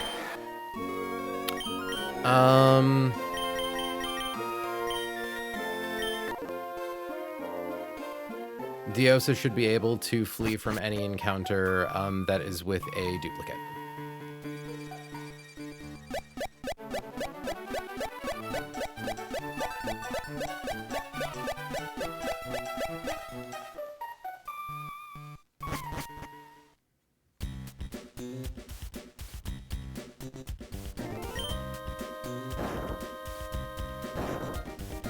Just confirming, repellent is deactivated, repellent is activated. Okay.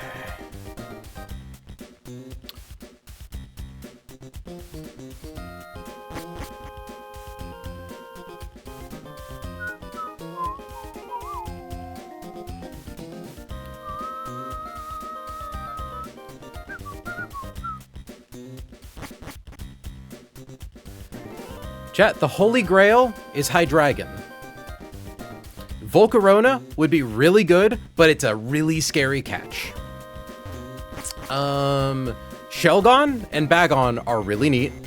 Charizard and Houndoom should be relatively easy catches, and they're still pretty cool guys. They both have pretty good movesets, and we have Houndoom's Megastone. Ursaluna, especially if it's Guts, is fantastic. I would argue I guess the lowest pull is probably like Unnerve Ursaluna. But even then, like, Ursaluna has a base attack stat of 140. Like, it hits like a truck. It knows Yawn, which is really interesting tech. Where do I want to pull?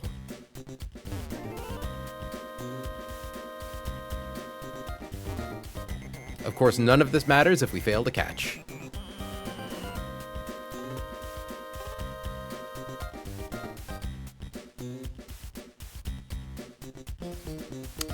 Do you have another Facade TM for Luna, though? No, I do not. Final vibe check. Shed Shell, Shed Shell, Citrus, Citrus, Citrus, Citrus.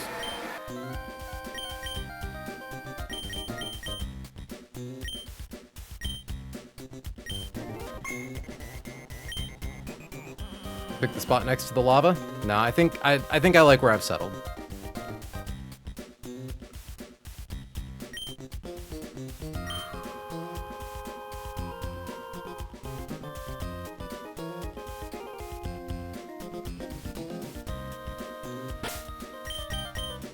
Okay. Checking my Pokeballs really quickly. I don't know why that would be an issue, but Great Ball, Quick Ball, Timer Ball, Ultra Ball, plenty of Dusk Balls, and the Master Ball if we are truly desperate.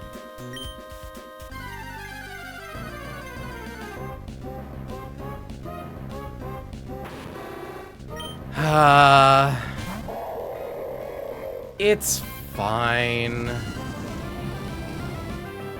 It's fine. Okay. We're pretty safe to click Super Fang against this guy.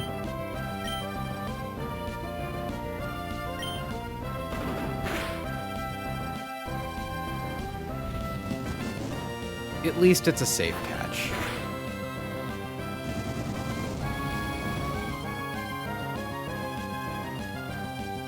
Critical hit, Fire Blast maxes out at like 163. The one-man beat-up goes hard, you're not wrong. I'll click Super Fang one more time.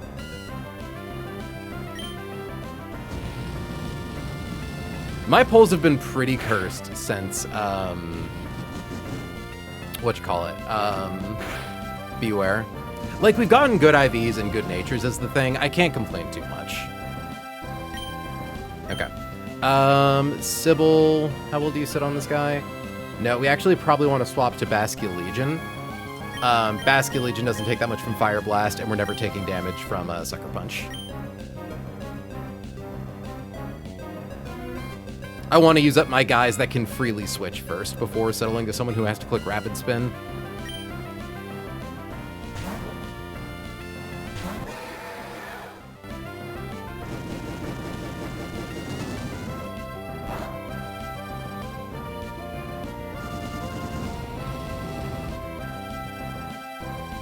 Okay.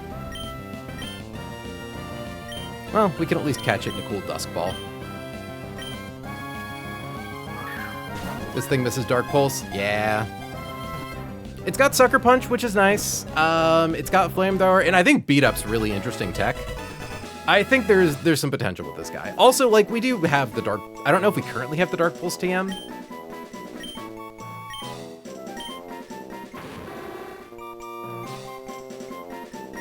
Oh, don't even need to look at the nickname list. Welcome to the team, Micah. It's really funny. We tried to catch Leviathan. We ended up with a Micah.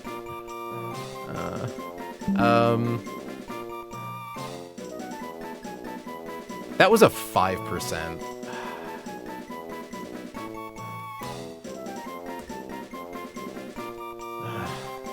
That's a 5%.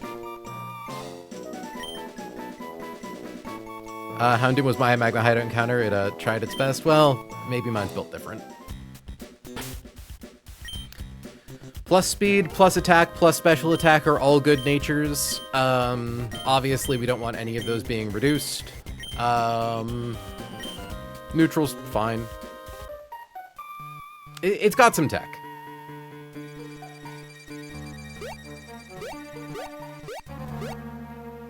GMO Houndoom goes kind of crazy, otherwise it's a little suspect. Well, then let's cross our fingers that ours is GMO.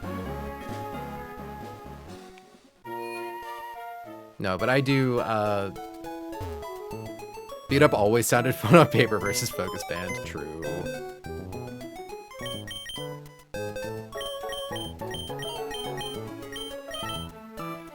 Gentle. Also, Early Bird is the worst ability. Okay, wait, Gentle doesn't affect attack. 26 special attack, 10 speed.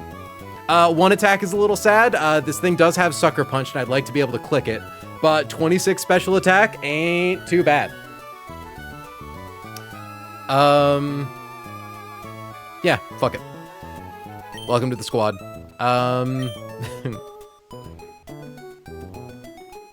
And honestly, like, plus special defense, it's whatever. Focus Band would trigger on every hit on a multi-hit move in this game. Oh, really? Focus Band procs on every hit? That is unfortunate.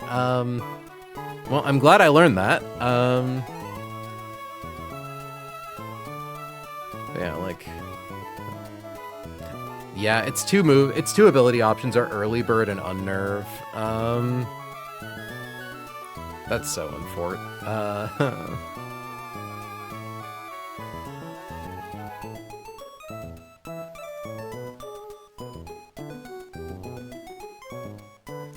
Beat Up Fire Blast. Yeah, we can teach it the Dark Pulse TM. Psychic Fangs is kind of fun. Shadow Ball is kind of fun. Solar Beam's funny for its Mega. Oh, you know what? Fuck it. It's a guy who can learn Embargo.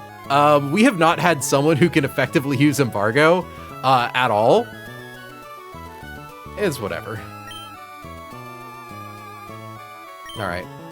Welcome to the team, kid. I suppose I should keep it under-leveled. Let's get its moves reorganized. Dark Fire type.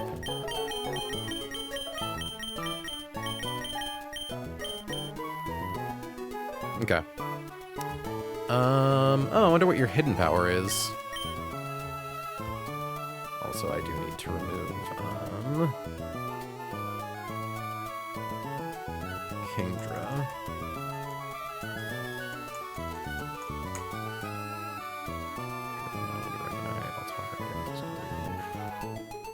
Did I remove Seismitoad? I did not.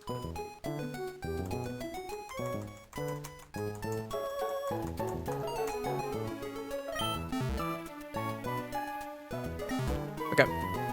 Tools, scripting, export.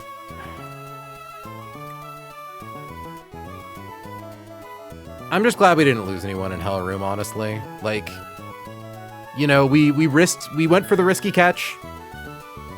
We got a thing, we didn't lose anything. Oh, that's right, we can actually... There's technically already a Houndoom in our calcs.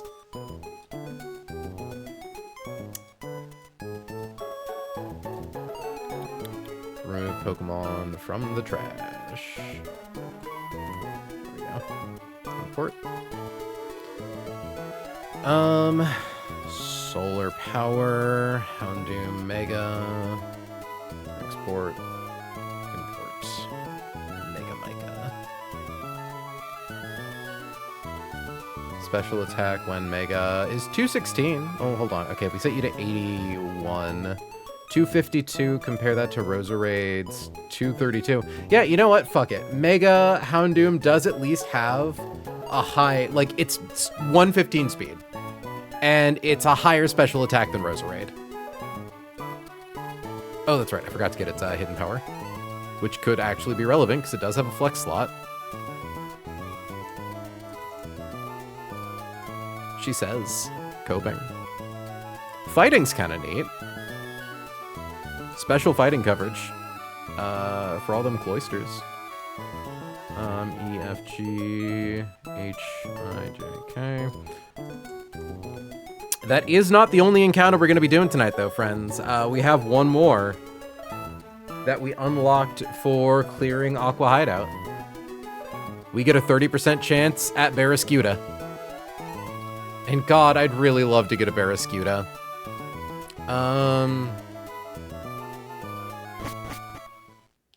Do we have anyone on our team who can fly? No, we don't. I don't like the theme for this town. It's kind of boring. Yeah, so, I don't think any of the Pokemon that we're going to go encounter are particularly risky to catch, but I still want to make sure that I have all my bases covered. That's why I stay in sub. We always get one more. Thanks, Pio. Appreciate that, bud.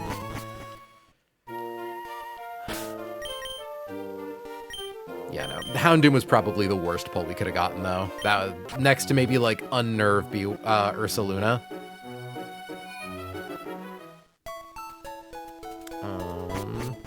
Wait, no. I want to go to Chaucer. Fly me to Fall Arbor Town. Yeah. All right. Let's look at the numbers. So, hey, don't shade Unnerve Luna. He's doing his best. Don't get me wrong, an Ursaluna would still be nice, but like we've already kind of got the most cracked bear we could get with our Beware. Our plus attack Beware with an IV of 5.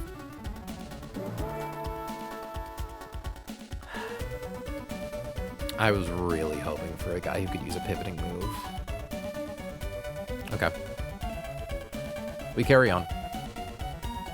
Like, look, I'm disappointed right now. I was disappointed in Breek, or not Breek. I'm forgetting Dreadnaught's name. Mordwin. I was disappointed. No, Mordwin's the anchor. I was disappointed in Dreadnought when we got Dreadnought, and you know what? Dreadnought did a lot in Magma Hideout and probably won't ever do anything ever again. But it was really nice for that.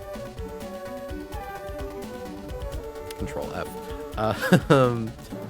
Like, I have no doubts that we'll find a spot to use this Houndoom. Bare minimum, honestly, it's a second Dark type. We now no longer have to use Zoroark when we need a Dark type for something.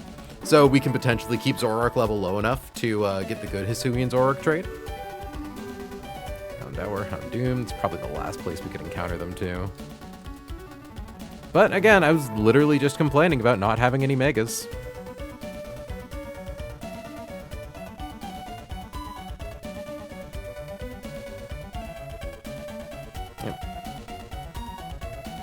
Magma Hideout Room 7 was also an option.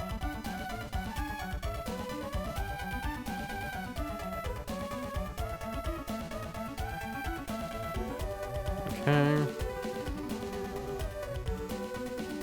Got 113. 40. Yeah, that looked to have been the last spot we could have gotten Houndoom. After a long-ass time getting here, time for Pride Demon fight. Wish me luck if I do it first try. Praying for you, wife. I'm so proud of you for trying to get all your little chibis. You go, babe. Alright. We're polling Route 124.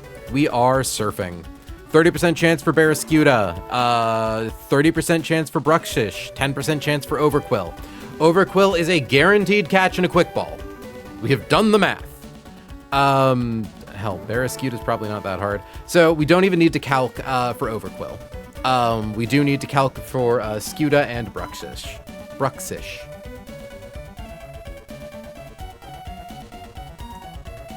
So Bruxish, they're all level 72.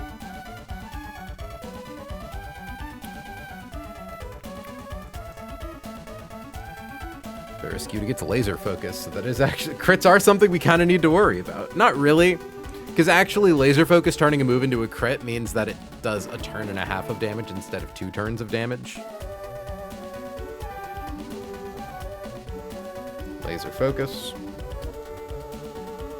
Liquidation. Close combat. And full... Oh, wait, you don't have flip turn yet. Oh, you have crunch still. Wacky. And I believe you only ever get swift swim. What does propeller tail even do? Pokemon's moves cannot be redirected to a different target. Neat. Okay. No chance of holding a held item. So at level 72, I imagine, yeah, Torterra's pretty good at fighting this guy, especially because we get to ignore laser focus. Yeah, liquidation dropping defense is annoying, but like it's not that big a deal. Mega Altaria can literally just sit on it and roost. So Torterra, Altaria. Hannah, I assume I'm probably good to level up Altaria to 85. I mean, I kind of don't even need to. Electros should be good. Yeah, we can get Electros in for the Para Super Fang strat.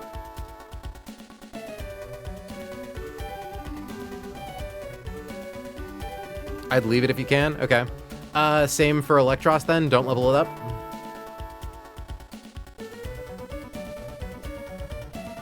Because Altaria still sits on this thing just fine. Without Mega Evolving.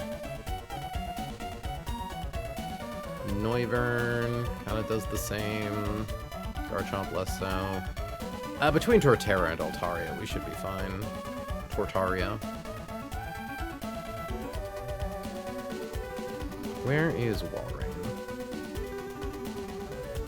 Walrein takes too much from close combat, because I kind of maybe want to open with Walrein for Charm. Because this thing charmed IDK Electros, because I sort of doubt it comes to gym fights that level, but in general I try not to level. Yeah, I mostly mean for like the sake of letting it die to something.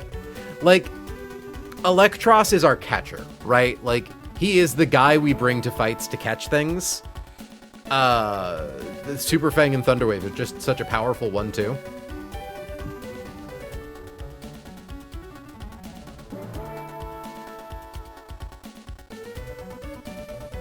I'll probably level up Electros. Okay. So let's export that, import that, put it in box 2. And then Bruxish.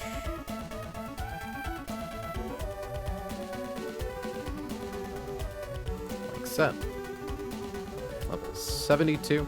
Its more dangerous ability is Strong Jaw.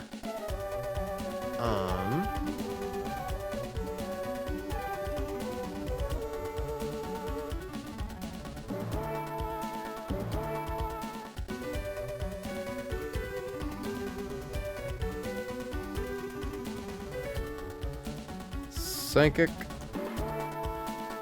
Oh wait, not Psychic. Psychic Fangs.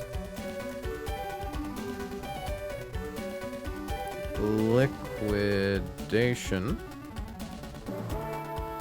Ice Fang. Crunch. It does a chunk of damage to Electros, but not that much. Yeah, we definitely want, Greninja, why are you so good at bulking this thing? What the fuck? Corviknight's kind of okay, but we don't want any grass types. Ice Fangs genuinely makes this thing really annoying. Catch rate is 80.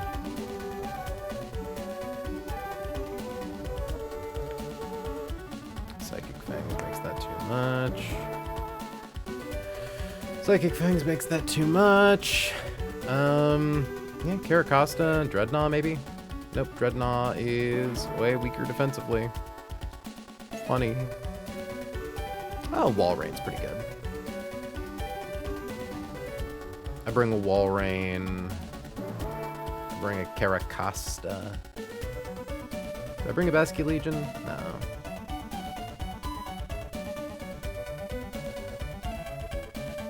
I could maybe bring a Turtonator.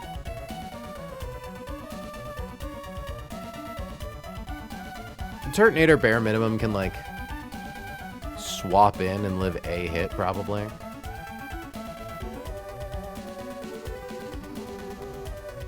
And it's already level 85.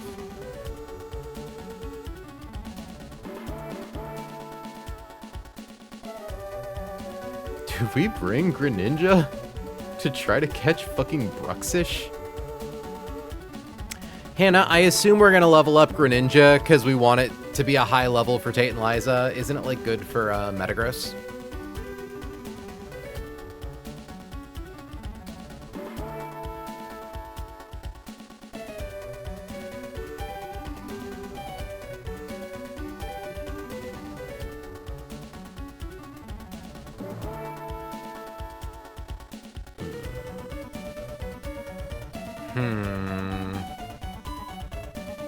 Or we could bring our deeply underleveled Houndoom, who dies to liquidation. Yeah, I think I'm good to bring Greninja, even if I don't level it up.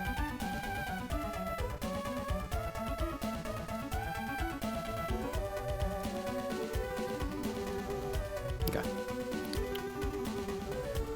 It will, but that doesn't really address the possibility you want it to not be for one of the other fights. Okay. I'll keep it at 81 then.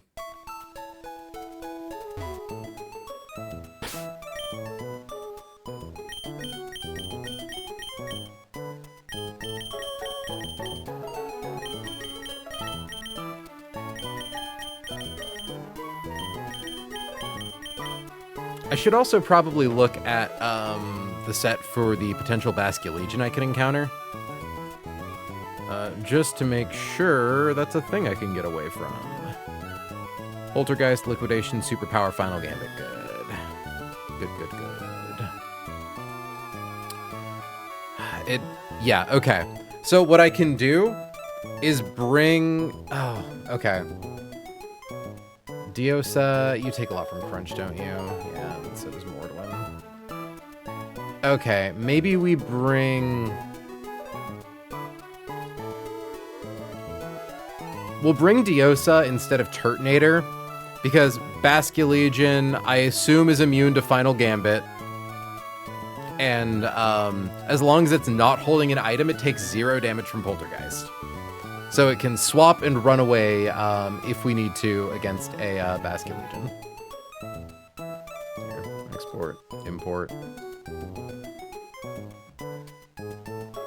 Let me, I guess, double check any potential Basculegions.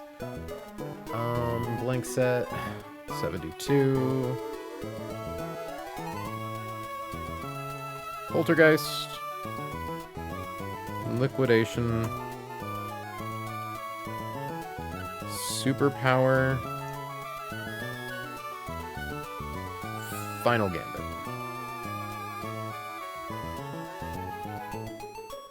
Damn, yeah, they do get a lot of HP, don't they? Yeah.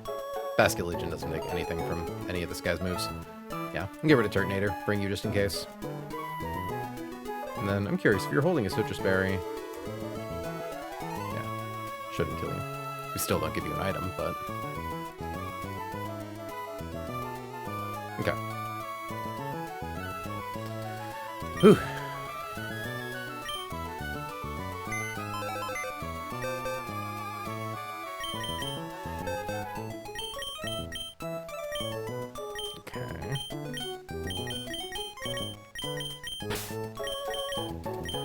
Squirtle, Altaria.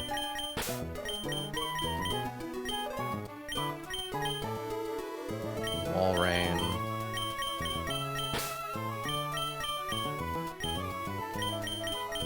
Greninja. And Basculegion.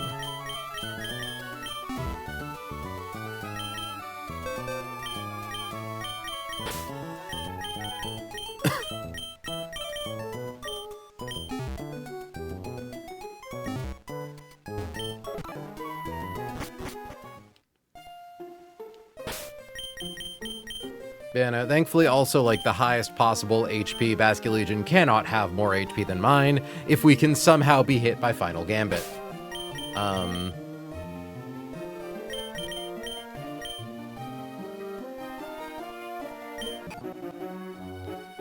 yeah, I am going to level up Electros. I did say I was going to do that.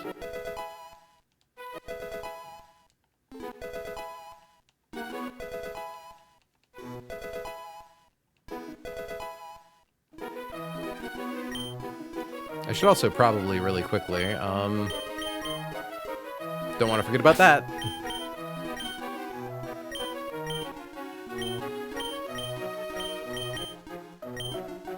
Starting with Soul, so that way I don't accidentally give one to Diosa.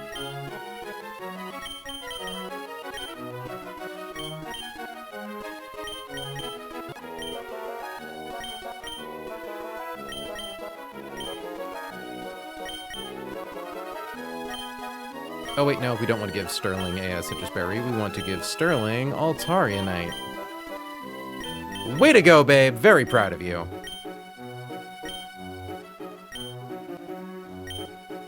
Okay.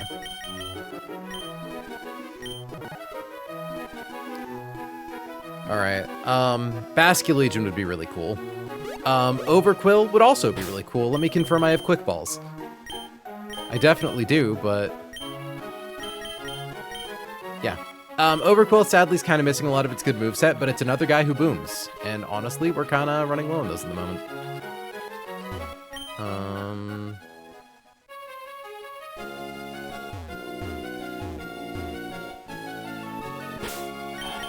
Fuck me. I'm scared of optionals. I do need to open the thing. I need to make sure that there's no one who I'm, like, about to walk into. Okay, runandbun maps. We're going on to Route 124.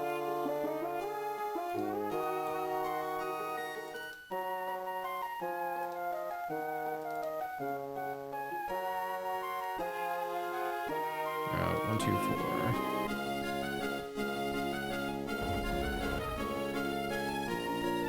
Okay.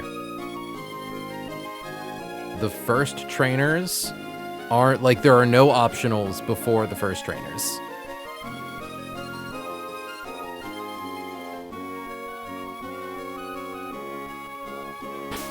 Now we want to specifically get our surf encounter.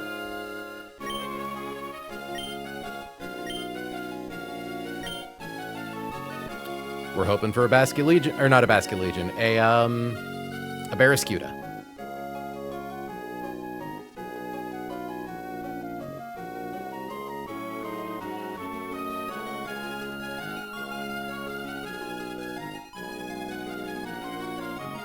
Turned it off, right? Yeah.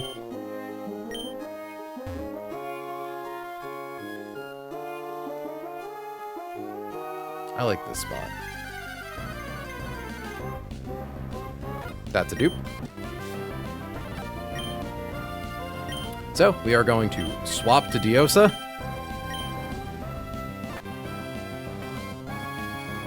Oh, interesting. Final Gambit just flat out doesn't proc. Neat.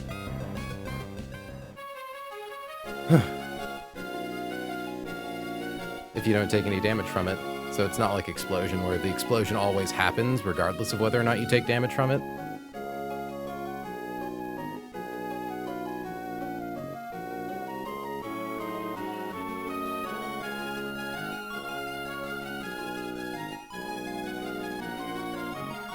I'm locked in. I'm locked. I'm nuzlocked.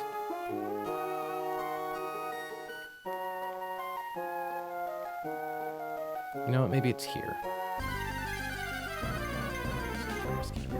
Yes! Fucking finally! Oh my god! Oh my god!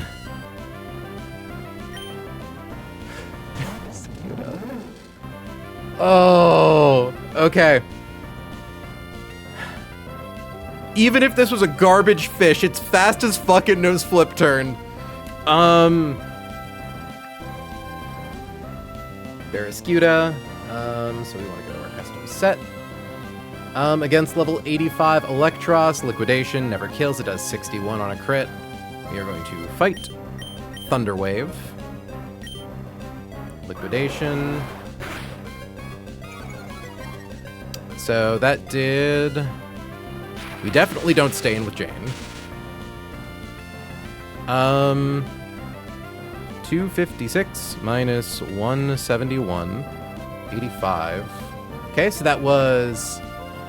It is not perfect attack. That is a little below the minimum roll of perfect attack, it looks like. So... Havara, you don't die to a crit close combat, do you? You do not. Also, Altaria can just kind of sit on this guy. So let's swap to Altaria.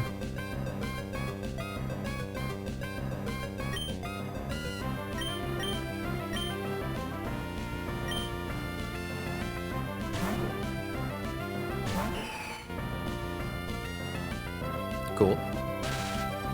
I'm not going to bother roosting yet since we haven't taken any damage. Pop into the bag. Let's throw a dive ball. No, net ball.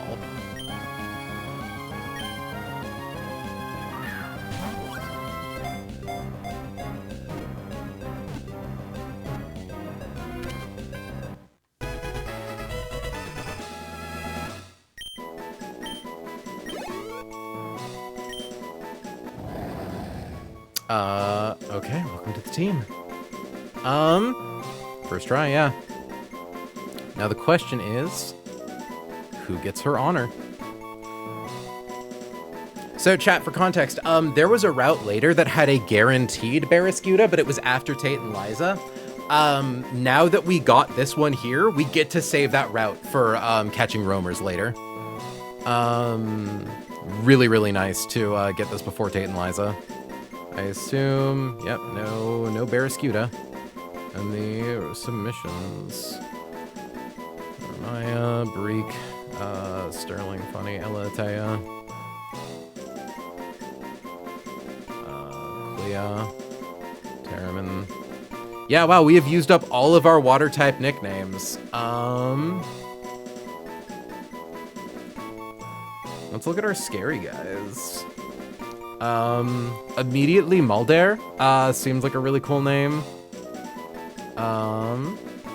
Diosa was already one of them. Lethgore, hi Skitty Knot. Hi Freaking It. I do like Rena.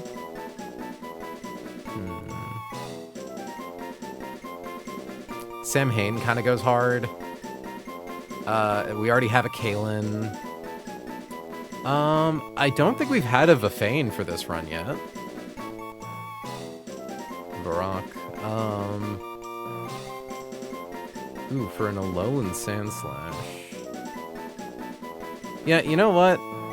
I like Vafane for this one.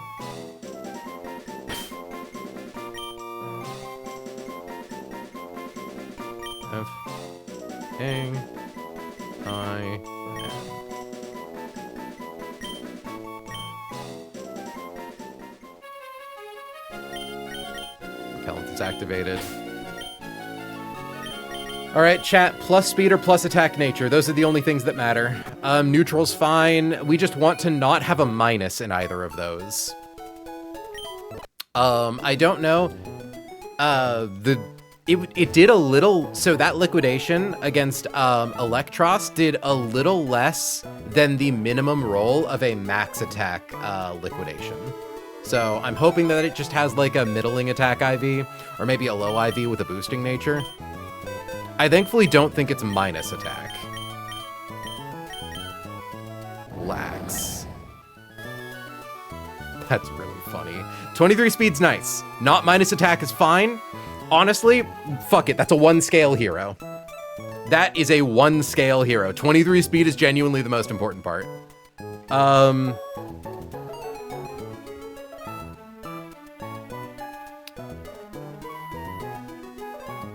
Yeah, like, it's so funny. We have so many guys with lax nature, by the way. Like, Garchomp is lax. Got what? Naive, quiet, sassy. Hold on. I'm now, like... Funny enough, Micah is the opposite. Gentle. Maybe we only have the 2 lax guys. There we go. Lixie is lax. Varley, as we mentioned.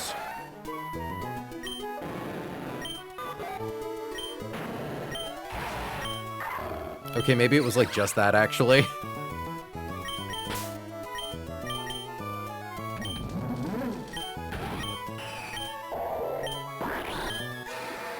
Okay, so maybe it was just those guys. Unless... Hold on, we're now checking the death box. That's right, we got an adamant Dottler. That's so funny. Careful, adamant, naive, calm, relaxed, sassy, lax, relaxed, quirky, calm, naughty, modest, lax. Wait, none of the lax. Scalpel was our other lax. I love that relaxed and lax are 2 different things. God, what's Felisa's nature? Naive. Uh-huh, sure. Modest, sassy, mild. Was Kethri also? Oh god, yeah, Kethri was lax. That's the reason Kethri was a Hitmonchan. Oh, Kethri, I miss you. I miss you so much. Oh my god. Okay, genuinely, Barrascuda makes me feel so much better about Houndoom. I really wanted Hydreigon because our box has no guys who can use offensive pivoting moves.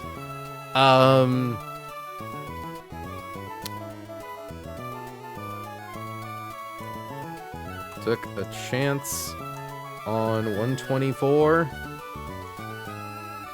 Paid off. And honestly, like, plus defense, 24 defense IV, like, this thing can probably live 1 more hit than your average Barrascuda. We're not going to immediately level it up, because I'm trying to be better about that.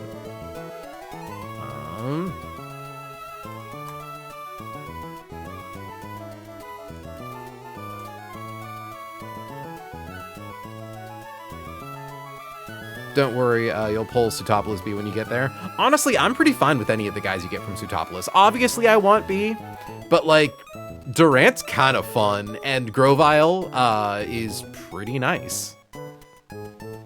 Houndoom, Barrascuda, there we go. Honestly, the other, like, huge thing about getting Barrascuda is we just picked up a really good Swift Swim Pokemon immediately after losing a really good Swift Swim Pokemon in Ella Atea.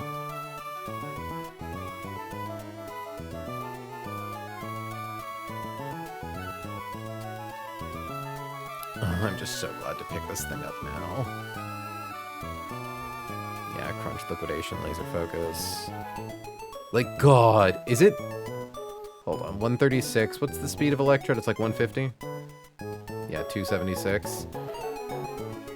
At 85, 255. This thing, yeah, this thing goes pretty crazy. Yeah, no, it's got a defense at like 139. Like, it's not great, but it's not miserable either.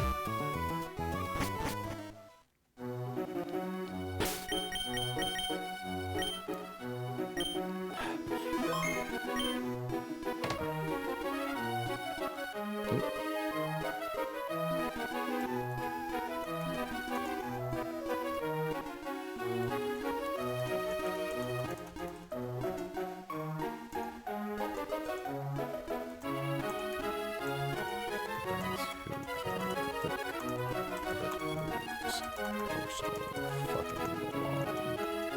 I have no idea.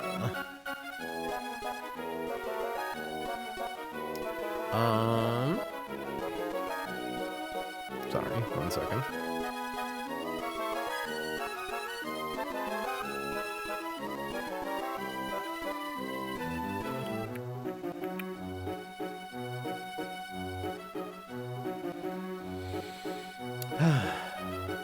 Low attack will also be kind of balanced out by rain when you bring it into those fights. That's true, I mean, the thing is, like, Barraskewda still goes hard without rain. It still has close combat and, like, liquidation. I guess we keep Crunch over Laser Focus, right? Rely on the bulk of Skewda to click Laser Focus to get those crits off. It's really funny.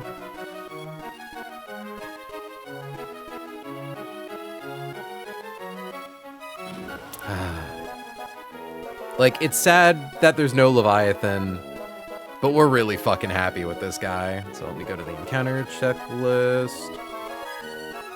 And, like, for those of you who don't remember during Surf Sim, we spent all of Surf Sim trying to get a fucking Arrokuda and missed all of the opportunities. We got 10% Delmise instead of the 30% Barraskewda. We got Sharpedo instead of Barraskewda. I do think, yeah, and we got Basculegion instead of Muck. And thank God for that. Our Basculegion's so good. Arrokuda, Barraskewda. There's something so sad and poetic about us never getting Gentle Leviathan. Aww.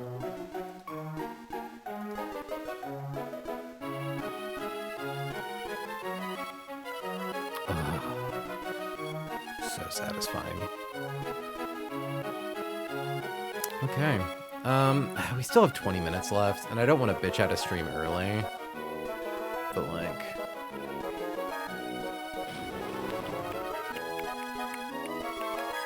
Also, chat, here is the part where I do the obligatory, if you're not already following, feel free to drop a follow if you're enjoying the content. We stream 3 to 4 times a week. We even have a Discord, which, fun fact, it's right there. I have a button that links the Discord. I don't know. We're playing Run and Bun. It's a good time. Next time April has a winning run, Leviathan will come to us, honestly. Well, because I think there are still a few other places to maybe catch a Leviathan.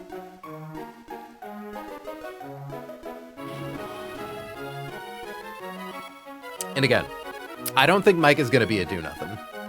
I think Mike has got plenty of potential.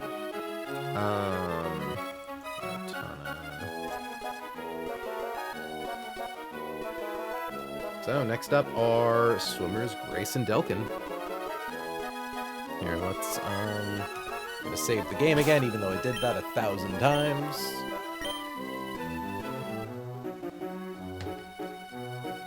Yeah, no, like 23 speed on Barraskewda is so fucking sweet.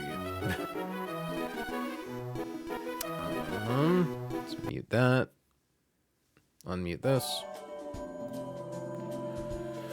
Okay, how is this double battle divided up?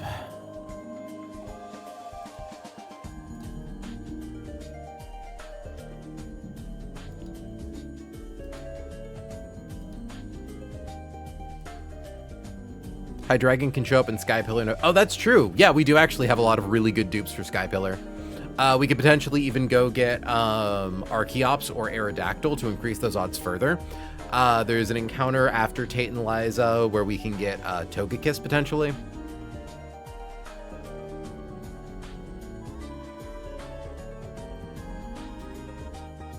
Okay.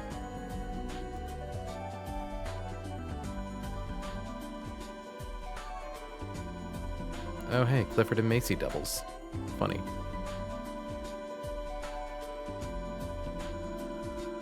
So there's 1, 2, 3, 4, 5, 6. So there are 6 trainers in Moss Deep Gym plus Tate and Liza. So 7 to 8 battles, depending on if you count Tate and Liza's back-to-back as one battle or two.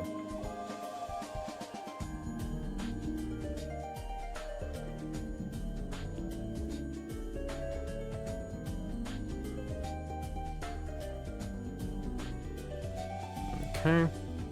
Have to scroll to the top of the optionals. Swimmer Chad. Triathlete Aubrey. Swimmer Girl Cranberry. I thought there were only 2 trainers in the way. Okay. Swimmer Girl Grace and Swimmer Boy Delkin. So it's Greninja, Delmise, Clawitzer on one team, and Pincurchin and Rillaboom on the other team. It is, in fact, an electric terrain fight. Set to doubles.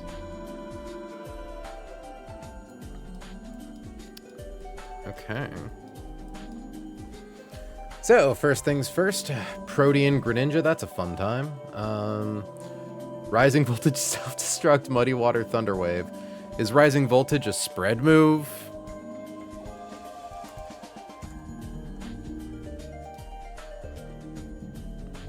Okay. It is at the very least not a spread move.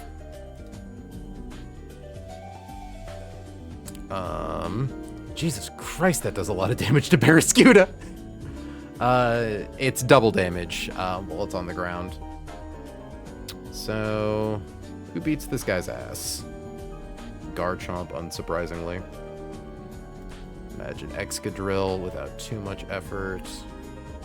Excadrill doesn't die to any of Greninja's moves. Oh fuck, they have Matthew Block.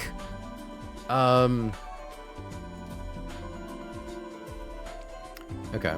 So, by the looks of it... Oh, I suppose it's also worth noting Pincurchin is slow as fuck, so it shouldn't actually be that hard to kill. So...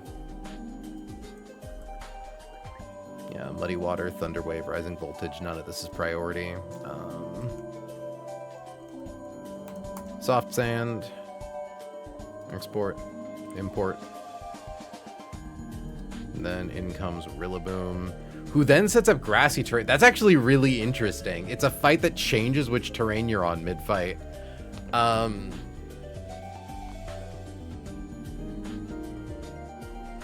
that's really clever. And a pain in the ass. I feel like it's a mechanic that's just there to make calking harder. Yeah, and it even has a Grass Knot to trip you up once grassy terrain comes out. Clever. Thankfully, it's at least not that hard to isolate Greninja. Do we have anything that outspeeds Rillaboom and kills without dying to... The Greninja doesn't have any water moves. Huh. One option could be... Well, I suppose... Hold on. 64? Yeah.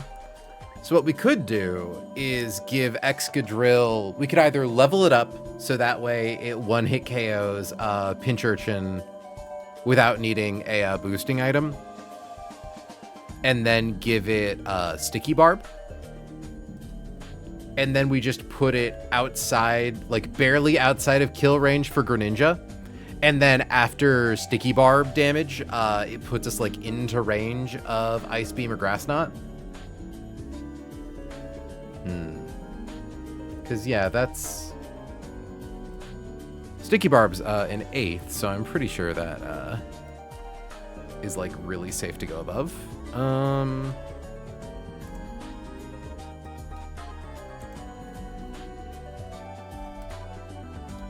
Yep, 1/8 of their max HP. So let's do... no held item.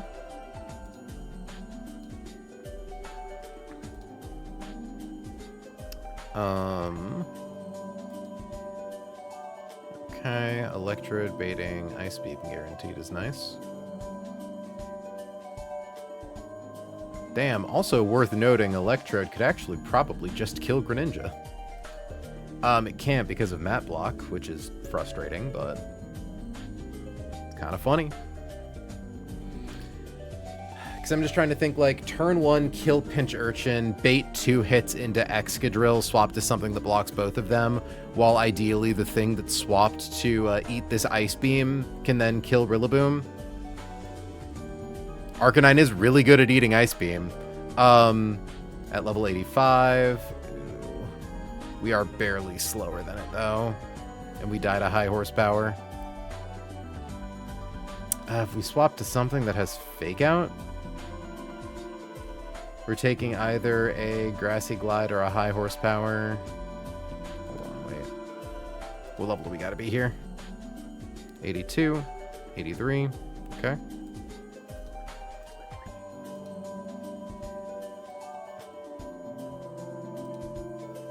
And then at that point, because yeah, being in grassy won't change anything. A little sort of change something. It means that the thing that we're swapping into needs to be able to bulk Ice Beam and Grass Knot. Which isn't that much of an issue. Oh, or... I'm like, we could just try to rely on Rillaboom clicking Fake Out, but... it's kind of awkward.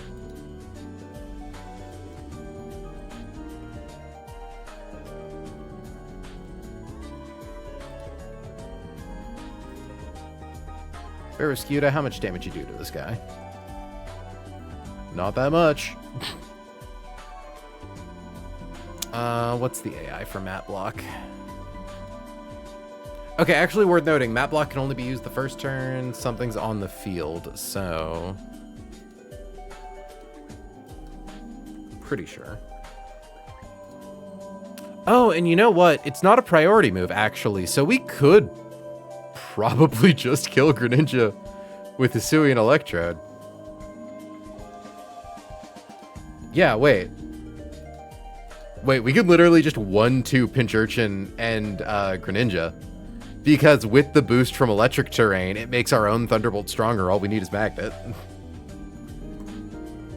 At that point, we could also still probably be 81. Yeah. That's really funny. And then, yeah, Excadrill at 83 kills Pincurchin. Rising Voltage, Self-Destruct, Muddy Water, Thunder Wave. No priority or anything. Oh, I think it wants to bait you into doing that because then it brings in Rillaboom and likely Delmise. However, we could probably set it up because Excadrill shows an Exca-kill to Clawitzer, but not Delmise. All we have to do is like a tiny smidgen of pre-damage. Although this version of the line doesn't require Sticky Barb. Focus Sash.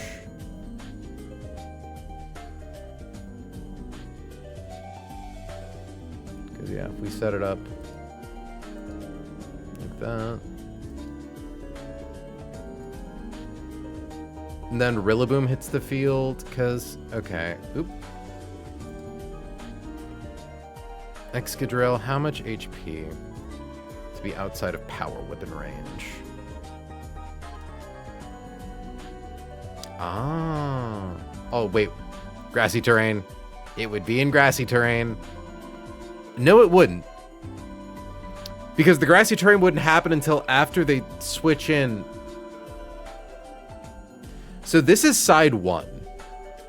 So would side 1 make its swap choice before side 2 swaps?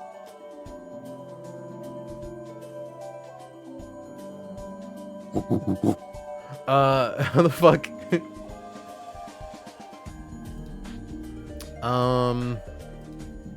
Either way, Delmise sees a kill on Electrode with Steel Roller, which could be exploitable. Yeah, if we pre-damage Electrode enough to show a kill to Rillaboom on high horsepower and Steel Roller, it'd be Steel Roller or Shadow Claw, or probably Power Whip.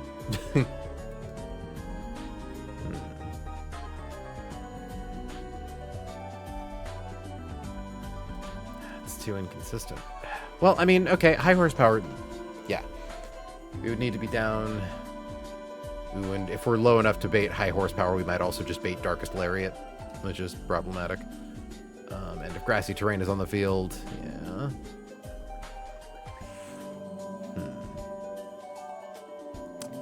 Worth noting, if Hisuian Electrode's HP is low enough and we show a kill to Grassy Glide, we can make it so that Delmise always clicks Grassy Glide because it wants to kill with a priority move. At that point, we would be down to 48%, which means we're baiting functionally random move, which isn't the worst thing on the planet.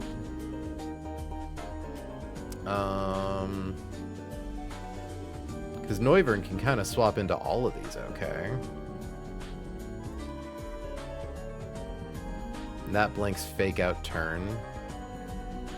And notably, this would let Electrode Volt switch, is the main thing I want to be able to do.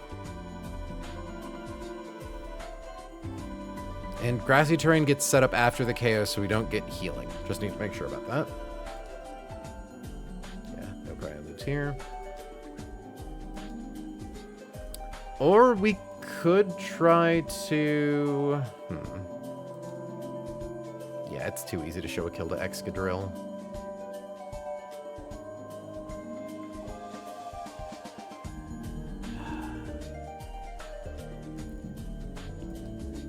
Yeah. Because we can't show a fast kill to Clawitzer.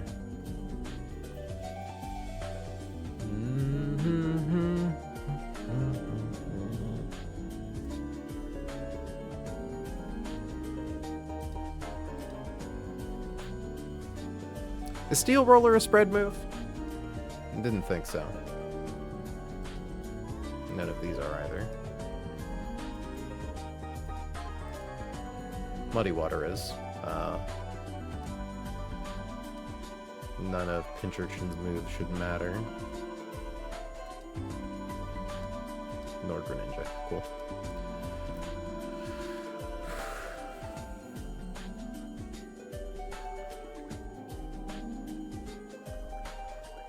Okay. Full HP Excadrill. Baits in Clawitzer. If it's Clawitzer and Rillaboom.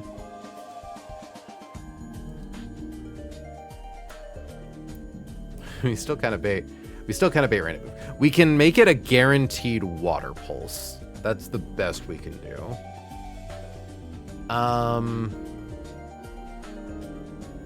The problem is, of course, Electrode at that point. There's no world where Electrode can kill Greninja with Volt Switch, is there? Oh, fuck, there might be. Hold on. Holy shit, Electrode can kill Greninja with Volt Switch. So what we could do here is kill Greninja with Volt Switch into Dragonite. So that way, we always know who Rillaboom is going to be clicking Fake Out into, because it's not going to click Fake Out into something that has Inner Focus. 85. Oh, my only issue here is that Dragonite can't one-hit KO Rillaboom. Yeah, we don't show a kill to Clawitzer at 85. We do at 81. 82. 83. Okay.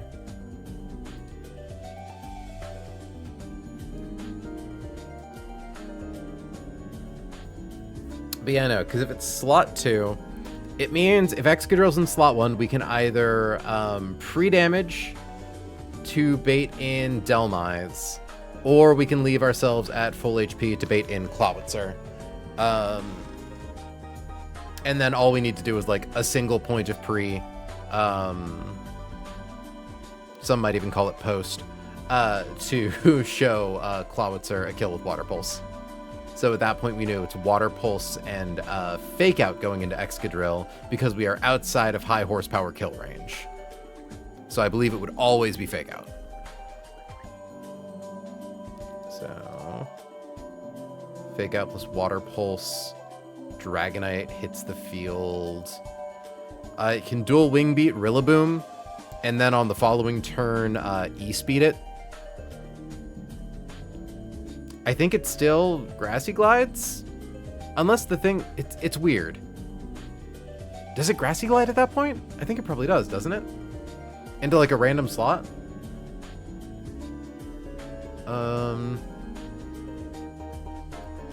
So we want to make sure that whatever's coming in can absolutely live these moves.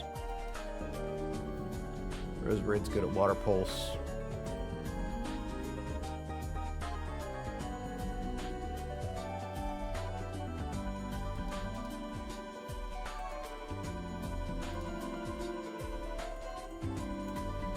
It's so annoying. If we could give Dragonite the Life Orb, well, then it would probably bait Grassy Glide turn 1 anyways. Well, no, it would still be Fake Out because first turn on the field, it just goes for a priority move.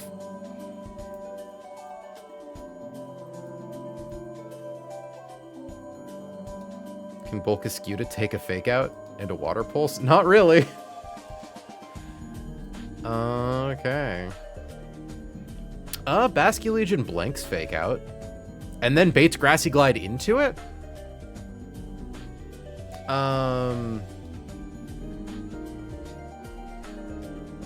We of course need to be conscientious that whatever we're swapping into is going to, yeah, no, I think Basculegion can take Water Pulse and Fake Out and then always bait Terrain Pulse Grassy Glide. Oop, hold on, we do need to confirm our numbers here, because I just realized we were set to the wrong thing. As long as Dragonite is outside of D-Pulse range. Yeah, being in grassy terrain doesn't affect Excadrill here. Could also potentially be Icy Wind to lower speed. Ooh. Not a bad idea, because it baits Grassy Glide either way, right? Yeah, because it'll... Well, hold on. How much does Icy Wind do here? Because it's it does have an Assault Vest. Icy Wind is 15, but with Sharp Beak. Yeah, that does it. Okay. Yeah. Okay, I'm kind of into that.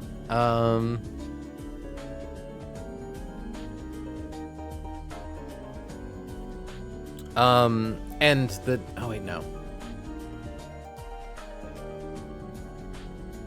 Okay, so I'm now realizing it wouldn't be guaranteed Grassy Glide on Rillaboom because it's faster than Dragonite, and it doesn't see that Dragonite KO'd it beforehand if we don't use Icy Wind. So now it would be Grassy Glide into a random target, I think.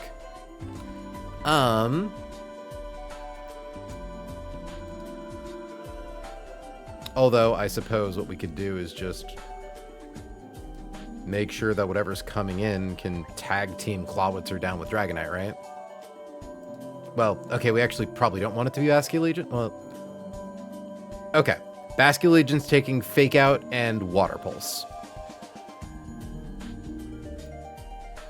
It's true, do have to account for Grassy Healing.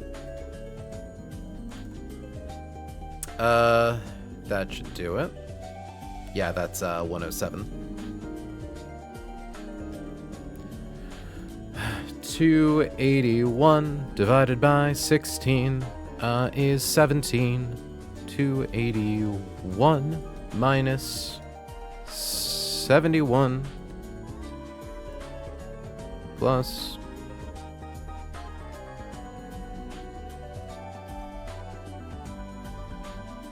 That's extreme speed. I'm like, that seems like too much damage. 281 minus 46 plus 17 is 252. Minus 128.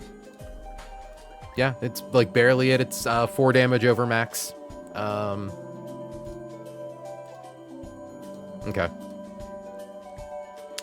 Which is fine. The more HP we have, you know, it's not showing anything to Clawitzer. And then at that point, yeah, Rillaboom, I think, clicks Grassy Glide because it sees that there's something on the field that has a fast kill on it. But also Basculegion's on the field, and it's slower than Basculegion. So I think it just always goes for Grassy Glide KO on Basculegion, I think. Double Battle AI makes this weird. Like, because I know that if you're showing them the fast kill and they go into a wildly flailing clicking priority moves, that they can target into either slot. Like, I have to assume it's always going to be Bask, right? I don't think it matters, But ideally we want something that can take, this is a grass-type terrain pulse and grass-type grassy glide. So we just want to make sure that it's something that can live a couple words are hard. Live a couple grass hits. 23%, 25%. Yeah, Roserade could do that. And then Delmise hits the field. Dragonite does just kill Delmise. Power Whip, Grassy Glide. It is Grassy Glide, but that should be fine. Because, yeah, Clawitzer hits the field.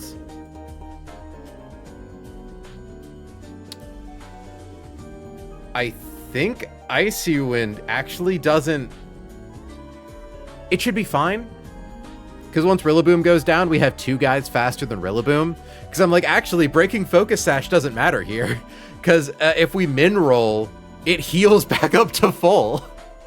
Which is really funny. In a fucked up kind of way. Yeah, there's no amount of damage Basket Legion takes from Water Pulse where it doesn't then bait Terrain Pulse. Okay, so yeah. Once Rillaboom goes down, bring out Roserade. Roserade plus Dragonite, KO Clawitzer with Magical Leaf dual Wing Beat. Out comes Delmise. Grassy Glide does not do a lot to Dragonite. Does do a little bit to Roserade. Honestly, we can just swap Roserade to something else and have Dragonite click dual Wing Beat and win. And then, yeah, I think we got it. Okay, it's not too bad. I guess we'll bring, like, Turtonator as the thing Roserade pivots to, just because Shell Armor means that it never gets crit. I'm gonna write all this down, but I think we got the line. I don't want to run it tonight. It's getting pretty late. And I want to, hey, we'll, like, have something to go into, like, next stream with. That's fun.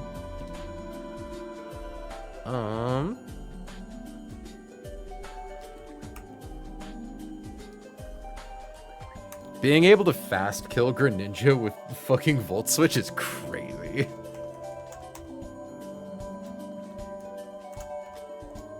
Okay. Swimmer Girls. Hold on. Pretty sure this is a split double. Yeah. Because it's Swimmer Girl and Swimmer Boy. Swimmer Girl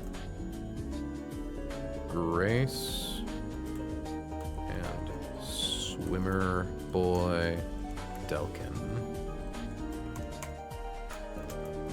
Teach, drag, I wind.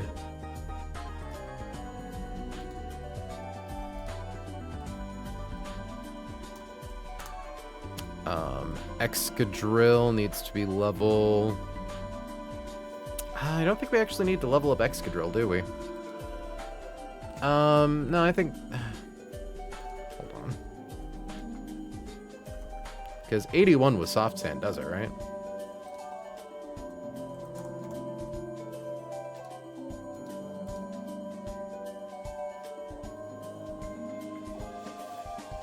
Hashtag 81 soft. So, yeah, we definitely kill Pink Urchin. Greninja doesn't have any Prio moves.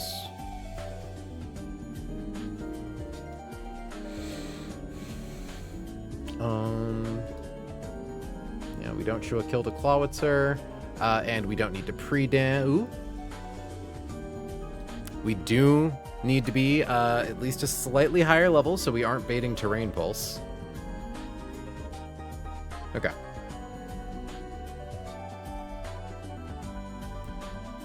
There we go. Barely. Export, import.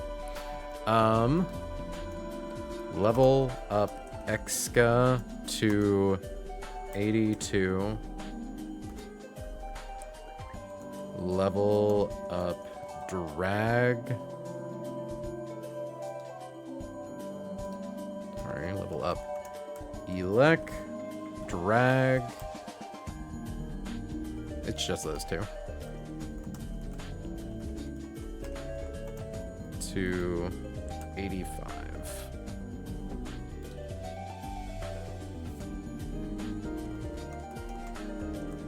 Teach Dragonite. Icky Wind. Equip Exca with Soft Sand. Equip Elec with Life Orb. Equip Drag with Sharp Beak. And it doesn't really matter what we equip the rest of them with. We'll give Roserade a Citrus Berry, but it shouldn't matter.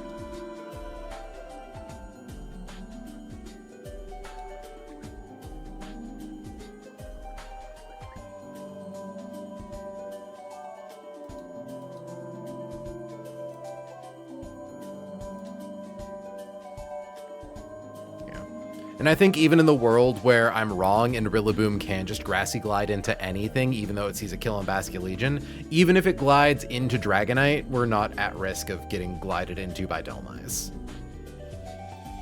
Super duper fine. Opens Gren and Pinch. Open with Exca. Sorry. Pink. Open with Exca and Elec. OHKO. Pink with H. Horsepower. Once again, we are rewarded for having high horsepower on Excadrill, by the way.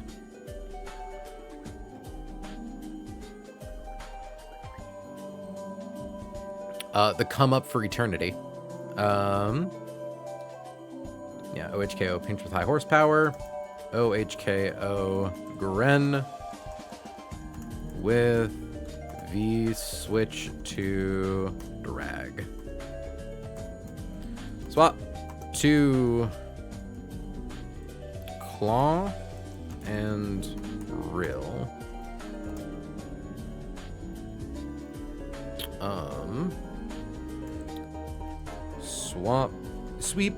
Swap Exca to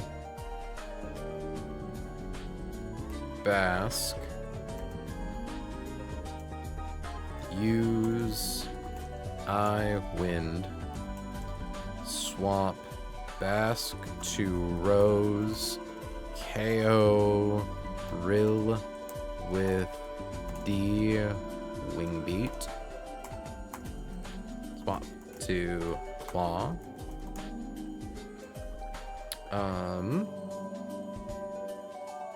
Use M Leaf on Claw. KO Claw with D Wingbeat. The Wingbeat. Yeah, we do have a duel. Swap to Dell. Swap to Turt. OHKO Dell with the Wingbeat. I am shocked how straightforward that calc was, chat. That's the power of not having to deal with fucking cheat items. Oh my god, we're done. We're done with Aqua Hideout. Only 2 deaths in Aqua Hideout, might I add. Like, genuinely, nearly the best possible RNG in all situations. The only thing that could have gotten better is if we had that coin flip that would have saved Greek's life. And you know what? It's fine. We've had a lot of good luck in a lot of places. We're making do with the encounters we get. Pretty happy with it. I'm sure we're gonna find some use for Houndoom. It's just a matter of time. I am curious. If I were to put you down there. Okay, I'm not able. It doesn't auto calc beat up for me. That's annoying. Fuck. Unless maybe if I have it set to singles, no. Shoal Cave will have a goat waiting for me. There are so many cool guys in Shoal Cave. Fuck it. Even if we get a Alolan Sandslash, it has some use. It has some use in the underwater, I'm pretty sure. Like, there are so many places where we have cool stuff. It's what, Shoal Cave? What's the place where Kyogre is? It's not Shoal Cave, it's Seafloor Cavern. Seafloor Cavern has a chance at Primarina. Cave of Origin has some cool guys. Sootopolis City has some cool guys. Like, if we can make it past Tate and Liza, we get a guaranteed Urshifu, which is massive. Also, we get either a Bergmite or a Starmie coming up, which is fun. Or not a Bergmite, an Avalugg.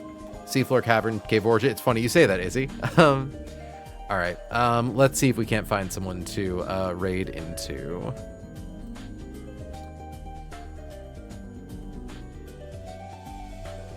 Greenland Miku is currently live. As is Cheesemo. I should raid into Greenland. Greenland Miku. Cool. I'm sending you from my run to their bun. Stream delay moment. It's funny. I thought it was funny. But chat, check it out. Because I just realized I never did this.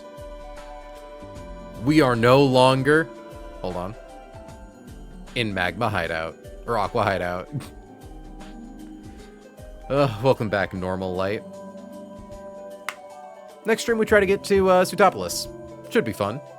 Hopefully they're just some kind of nice relaxing fights to kind of get us back into the rhythm of fighting regular trainers. However, at the start of Tate and Liza's gym is the fight that is considered by Dexa, the mod creator, to be the single most difficult fight in the entire game. And it's just a random double battle at the start of Moss Deep City Gym. Yeah, I've been saying Sootopolis, I meant Moss Deep. It'll be a time. But until then, friends, I'd like to thank you so much for joining me. I have been April, she has been May, you have all been incredible, and I will catch you all in the next one. Have a good night, folks. Sending out raid. And